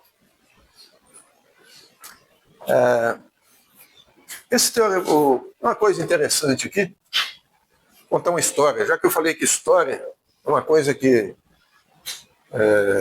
o Galileu usou essa analogia da seguinte forma, análise dimensional da seguinte forma. Qual é o tamanho máximo que um elefante pode ter? Elefante é um bicho grande, né? Qual o tamanho máximo? Você pode ter elefante. Por que você não tem elefante exageradamente grande, tamanho de uma montanha? Pode ter pequeno. Pequeno, muito pequeno, não tem. Porque o bicho é grande mesmo. Mas será que você poderia ter um elefante do tamanho de uma montanha? Um dinossauro do tamanho de uma montanha? Então ele fez o seguinte raciocínio. O raciocínio dele foi muito interessante. Foi o seguinte, se você tiver uma coluna, um material, e você coloca um peso aqui, e aqui você tem uma águia, o peso que você vai distribuir nessa águia, que a coluna suporta, vai depender, mantém o mesmo material. Vai depender da área que você tem. Quanto maior a área, mais peso você pode colocar. Distribuído, né? Não é tudo no mesmo lugar. Distribuído. Então, o seu peso que vai ser proporcional, vai ser sustentado por esse cilindro, por essa coluna, vai ser proporcional à área. Bom, pega agora um elefante, vou desenhar um elefante aqui, ó. Suponha que isso aqui seja um elefante. orelha, etc, etc. Né? Rabinho aqui, duas pernas aqui, as pernas lá, tal, tal. Suponha que seja um elefante. Então você tem um elefante desse tamanho aqui e tem um elefante grande aqui. Não vou nem desenhar aqui, um elefante grande. Né? Então, digamos que esse elefante aqui seja 10 vezes esse elefante em termos de comprimento. Você pega um comprimento aqui, um comprimento, e coloca esse aqui, tem 10 L de comprimento. 10 vezes o comprimento. Quando você pega e faz uma homotetia de um para outro, você multiplica um comprimento por 10. O que vai multiplicar as áreas respectivas? Por 10 ao quadrado. E o volume dele? Por 10 ao cubo, certo? É como se fosse um pequeno cubo. Você tem um pequeno cubo aqui. Qual é a área dele? Qual é o comprimento desse lado aqui? L0. Aí você toma um comprimento aqui que é 10 L0. Essa área aqui vai ser 10 ao quadrado L0 ao quadrado. Certo? Essa área aqui. E o volume? O volume vai ser 10 a 3 L0 ao cubo. Esse L0 ao cubo não é número, é representativo da unidade. 10 L0 ao cubo. Então significa que você pegou o elefante, pegou o mesmo elefante 10 vezes maior, em termos de comprimento. Então, a área das perninhas dele, das pernonas, né, dele, aumentou 10 ao quadrado. E o volume? 10 ao cubo. Então, observe o seguinte, se você for aumentando o tamanho disso aqui, o volume, o peso dele, está ficando enorme, crescendo ao cubo. A área está crescendo ao quadrado. Vai chegar no momento em que o peso não vai ser mais suportável pelas pernas. Por quê? Porque a perna está crescendo ao quadrado, o outro está crescendo ao cubo. Uma hora, mesmo que a constante desse aqui seja grande, esse L ao cubo ou esse 10 ao cubo aqui, o lambda ao cubo, né? Se eu colocar lambda, L aqui, isso aqui vai ficar maior do que o quadrado. Isso significa que o quanto que a área sustenta ali vai ficar insuficiente para sustentar aquele peso todo, porque o peso está crescendo no lambda ao quadrado, na proporção ao quadrado do comprimento, enquanto a área cresce na proporção, o volume, o peso cresce na proporção do cubo, e a área cresce na proporção do quadrado. O cubo cresce muito mais rápido, vai ser uma hora que ele vai passar na frente. E aí, como é que você vai suportar o peso do elefante? Como o osso continua o mesmo, o material continua o mesmo, não tem elefante além de um certo tamanho. Deixa eu contar outra história do elefante. Teve um zoológico nos Estados Unidos, tinha um elefante muito popular, todo mundo gostava dele, chamava Tusk. E o elefante, mas ele tinha umas épocas de mau comportamento, igual toda criança, né? Começa a dar birra de vez em quando, tem dia que amanhece. Criança, lá em Minas, a gente fala que a criança amanheceu com a avó atrás do topo. Amanheceu ruim, né? Dá birra, grita, mal educada, tem dia que tá mal, né? O elefante tinha os seus dias, né? Amanheceu o elefante, terrível. Imagina você conter um elefante nervoso. É um negócio difícil, né? Não é fácil. Pessoal, nós temos que dar um remédio para esse elefante, porque o dia que ele amanhece nervoso, ninguém consegue segurar, né? Bom, vamos lá e olhar. Qual é um calmante bom que tem para criança? Tilenol é um bom... Todo mundo conhece Tilenol, quem tem criança sabe que dá Tilenol quando está com febre, para acalmar também, né? Tilenol é um bom para criança. Então, lá na bula do Tilenol diz tantas gotas por quilo. Aí você vê lá o seu filho lá, a sua filha, quantos quilos tem, multiplica lá a proporção, né? Tantas gotas, dá tantas gotas. Não sei, uma gota por cada 10 quilos. Se a criança pesa 20 quilos, você dá 2 gotas, certo? É a bula do remédio. Se já é um indivíduo maior, né? Pesa 200 quilos, você dá 20 gotas. Vai por aí afora. Bom, eles pegaram o elefante e falaram, bom, o elefante desse pesa quanto? Tanto, sei lá quantas toneladas. Multiplicaram, respectivamente, e deram o remédio para o elefante. Então passou um pouco, o elefante, tumba, caiu morto. Aí a pergunta é, por que o elefante morreu? É um problema de análise dimensional. Se ele soubesse análise dimensional, ele saberia o seguinte, que o remédio ele é absorvido por uma superfície. Tem uma superfície do cérebro que absorve. Então depende da superfície do cérebro. A taxa de passagem do remédio para o cérebro depende do tamanho dessa superfície do cérebro que está envolvida ali. Isso é um crânio, basicamente, né? Conforme você vai aumentando o indivíduo que você está usando, a superfície vai aumentando como L ao quadrado, certo? Como L ao quadrado. O volume como L ao cubo. Você deu o remédio conforme o L ao cubo. Então foi uma tremenda dose de coisa. Só que você tinha que fazer L ao quadrado, estava aqui, você pôs lá, você vai lá e dá o remédio. Você mata o bicho. Né? Mataram o bicho quase instantaneamente. Instantaneamente não, mas demorou um pouquinho. Ou seja, aí fala, como é que mataram? Como é que nós matamos? Na bula do remédio estava tantas gotas por tantos quilos, o elefante tinha tantos quilos, nós demos a dose certa. Não é a dose certa, porque não é proporcional. Ela é o quadrado. Então, observe que pela análise dimensional você já obtém uma resposta interessante, sem fazer conta. Você não precisa ver toda a farmacologia do negócio e tal. Só precisa saber o seguinte, o negócio é através da superfície. A superfície aumenta como L ao quadrado, como lambda ao quadrado, conforme a proporção ao quadrado, e não conforme a proporção ao cubo, que é o volume. Aí se você põe o remédio conforme o volume, você põe uma quantidade enorme de remédio, uma coisa que aumentou isso aqui, você mata o bicho. Né? Então isso aí já dá uma boa história para vocês lembrarem do elefante, que o nome dele acho que era Tusk, se não me engano. Acho que era Tusk. Quiserem olhar na internet ou em algum lugar. Eu não tenho certeza que era Tusk, mas acho que é. Ou alguma coisa parecida com isso. A história do elefante que morreu por dose de Tilenol. Né? Então, cuidado que dose de remédio não é proporcional, não. Dose de remédio, vem muita bula com dose proporcional, você tem que ver se aquilo é de fato proporcional ao peso. Né? Bom, isso tem muito a ver quando você faz, por exemplo, você faz chamada de similitude de modelo. Você tem um modelo e você aumenta o tamanho do modelo em proporção de algum comprimento. Um avião, você tem um aviãozinho, por exemplo. Aí você vai lá, sopra, põe um ventilador e vê se o avião é estável. Ou é estável e tal. Então você faz um aviãozão grande, que seja igual aquele, mas só que grandão, vai ser estável também. Não vai ser. Porque o que você está aumentando aqui é o comprimento. Só que aí você aumentou no cubo o volume, no quadrado as superfícies e outras coisas mais. Você vai ter que acertar aquilo para ver se aquele avião grande, o mesmo modelo, bate com um avião pequeno. Então esse negócio de achar um modelo maior para o modelo menor é um negócio que já deu muito desastre de avião e de barragens, né? Como a gente já viu falar de barragens que acabaram.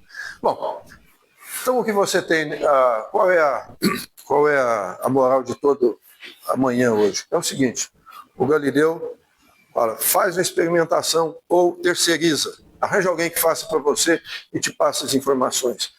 Arranja um sistema de unidade e faça medidas. Primeiro, redução, né? Reduz suas expectativas. Não faz aquele negócio de querer ver tudo de uma vez. Vê parte. Vê aquilo que é mais ou menos desligado do resto. Só aquilo. Bom, agora faça as observações e meça. Use as unidades que você precisa para medir aquilo que você realmente interessa como observação. E depois, dadas as experiências que você fez, você faça uma síntese funcional. Esse é o problema. A pergunta é, como fazer essa síntese funcional se você não é um lince como Galileu? Essa é a questão da próxima aula e das próximas aulas. Como você vai fazer essa construção dessa função, que vai ligar essas medidas? Como é que eu vou ligar essas medidas por meio de uma função? Que função é essa que eu vou pegar? Então esse é o olho de lince, tinha o Galileu, né? A gente não tem e não tem, mas a gente tem mais funções do que ele. A gente conhece mais funções do que o Galileu. Não porque a gente é mais esperto que ele, mas a gente nasceu mais tarde, né? Então outras pessoas vão contar com a gente outras funções. Então daí nós vamos passar a síntese funcional, já falamos sobre isso. Nós vamos passar agora para a síntese funcional, não de olho, mas a síntese funcional chamada de Newton-Leibniz. Por que Newton-Leibniz? Porque funções importantes que a gente conhece são geradas como? Por meio de formuletas, isso igual aquilo? Não. Por meio de soluções de equações diferenciais. Então as equações diferenciais elas não têm importância por si mesmas, elas têm importância como fábricas de funções. E como eu falei para vocês, funções são segundo as coisas mais importantes de matemática. Então, quanto mais chance a gente tiver de produzir funções, melhor. Como eu disse para vocês, o Galileu tinha uma caixinha de funções, função quadrática, né? Uma função linear, funções muito simples. Como é que você aumenta a sua caixinha de funções? Equações diferenciais. E foi o cálculo diferencial, essa foi a grande vantagem do cálculo diferencial. Ele veio para mostrar que você pode produzir uma quantidade enorme de funções, e aí com isso você pode produzir modelos para muito mais coisas que antes você não podia. Já tinha coisas antes que o Galileu olha assim, Eu não sei que função que eu ponho aí, porque não tinha. Hoje você tem uma equação diferencial que produz uma função que resolve aquela questão. Então, por isso que as equações diferenciais, elas funcionam como uma espécie de biblioteca de funções. A biblioteca do Galileu era muito pequena, funções elementares, algébricas, geométricas. Mas aproximadamente depois, 2 décadas depois que o Galileu morreu, o cálculo foi inventado pelo Newton e o Leibniz, né? Cada um viveu aqui.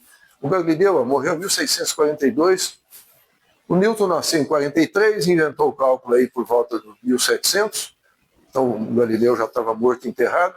É a mesma coisa com o Leibniz, e aí é que surgiram as equações diferenciais. As equações diferenciais é que vão dar origem às funções que hoje a gente usa para fazer os modelos. Se fosse para tirar na caixinha de ferramenta, jamais a gente faria isso. A gente precisa dessas funções, que são fábricas de funções. São verdadeiras fábricas de funções, que amplia consideravelmente a biblioteca de funções que você precisa para funcionalizar ou fazer a síntese funcional das tabelas de mensuração. A tarefa que nós vamos ter agora em diante vai ser exatamente produzir, esse aí é o livro do Newton, em que ele escreveu em que ano foi isso aí? 1700 e pouco, que foi o começo do cálculo diferencial. Newton e metódios diferenciais, em latim, né? E aqui eu mostro uma coisa interessante. Como é que as equações diferenciais são sínteses extraordinárias do que é que a gente tem para modelos funcionais. A primeira, observe que quantas letras você tem aqui? Poucas letras, né? Muito poucas letras. Isso aqui descreve o sistema solar. Isso aqui, ó, descreve o sistema solar. Só isso aqui. É uma síntese enorme, né? Você pensar que o sistema solar está... O problema é que ele agora está encapsulado lá. Para você arrancar isso de lá, é que é o problema. E aí é que entram os métodos matemáticos. Eu encapsulei toda essa informação lá. Como é que eu vou tirar agora? Ah, bom, agora você vai ter que ter ferramenta, turquesa, chave de fenda, marreta e tudo mais. São os métodos matemáticos. Você vai tirar as informações dessa síntese. Você sintetizou demais. Agora então você vai ter que extrair, né? E essa segunda equação aqui é a equação de dinâmica de fluidos. Também tem pouca coisa aqui. Isso aqui governa, por exemplo, a sua pia, torneira que está caindo água, a água que vai o navio que está flutuando no mar, o avião que está voando, o sangue seu que está correndo por dentro. É muita coisa para pouco símbolo, né? Mas aí são as equações de Euler. Essa aqui é a equação de transporte, essa equação de difusão, que dá a equação de como é que as coisas difundem, né? Está tudo aí. Ou seja, observe, olha essa equação que pequenininha que é. É pouca coisa, né? Mas nisso aí está enclausurado uma quantidade enorme de informações. O problema seu vai ser extrair. E extrair é exatamente o que a gente usa. Para extrair é que a gente usa os métodos matemáticos. Métodos matemáticos é para extrair informações e que não são fáceis de extrair. É como extrair ouro de pepita, né? Essas pepitas que se acham no garimpo. Extrair o ouro é difícil, você tem que ir lá cavucar, fazer um punhado de processo e tal, de métodos para extrair. Aqui é exatamente a mesma coisa. Você tem as pepitas lá, você tem todo o sistema solar aqui, mas para extrair isso aí, são outros 500, né? A gente não consegue extrair tudo de uma vez, e nem tudo, às vezes. Mas você sabe que está tudo ali, está tudo enclausurado ali. O problema agora é mexer com a matemática. Por isso que a matemática é importante, é um método matemático para poder tirar o que você quer saber disso aí. Bom, isso aqui a gente já falou. Talvez a gente fale um pouco sobre esse do pêndulo aqui também, mostrando o negócio de Murray. Posso? Mas eu já estou terminando também. Já está terminando. Estou terminando. Mas esse é o primeiro princípio. O fim do princípio do Galileu, então, esse é o fim. É o fim dessa aula. Tá? Na próxima aula a gente vai no Malthus, que é o próximo modelo, e lá a gente vai novamente... A gente vai precisar mais uma vez.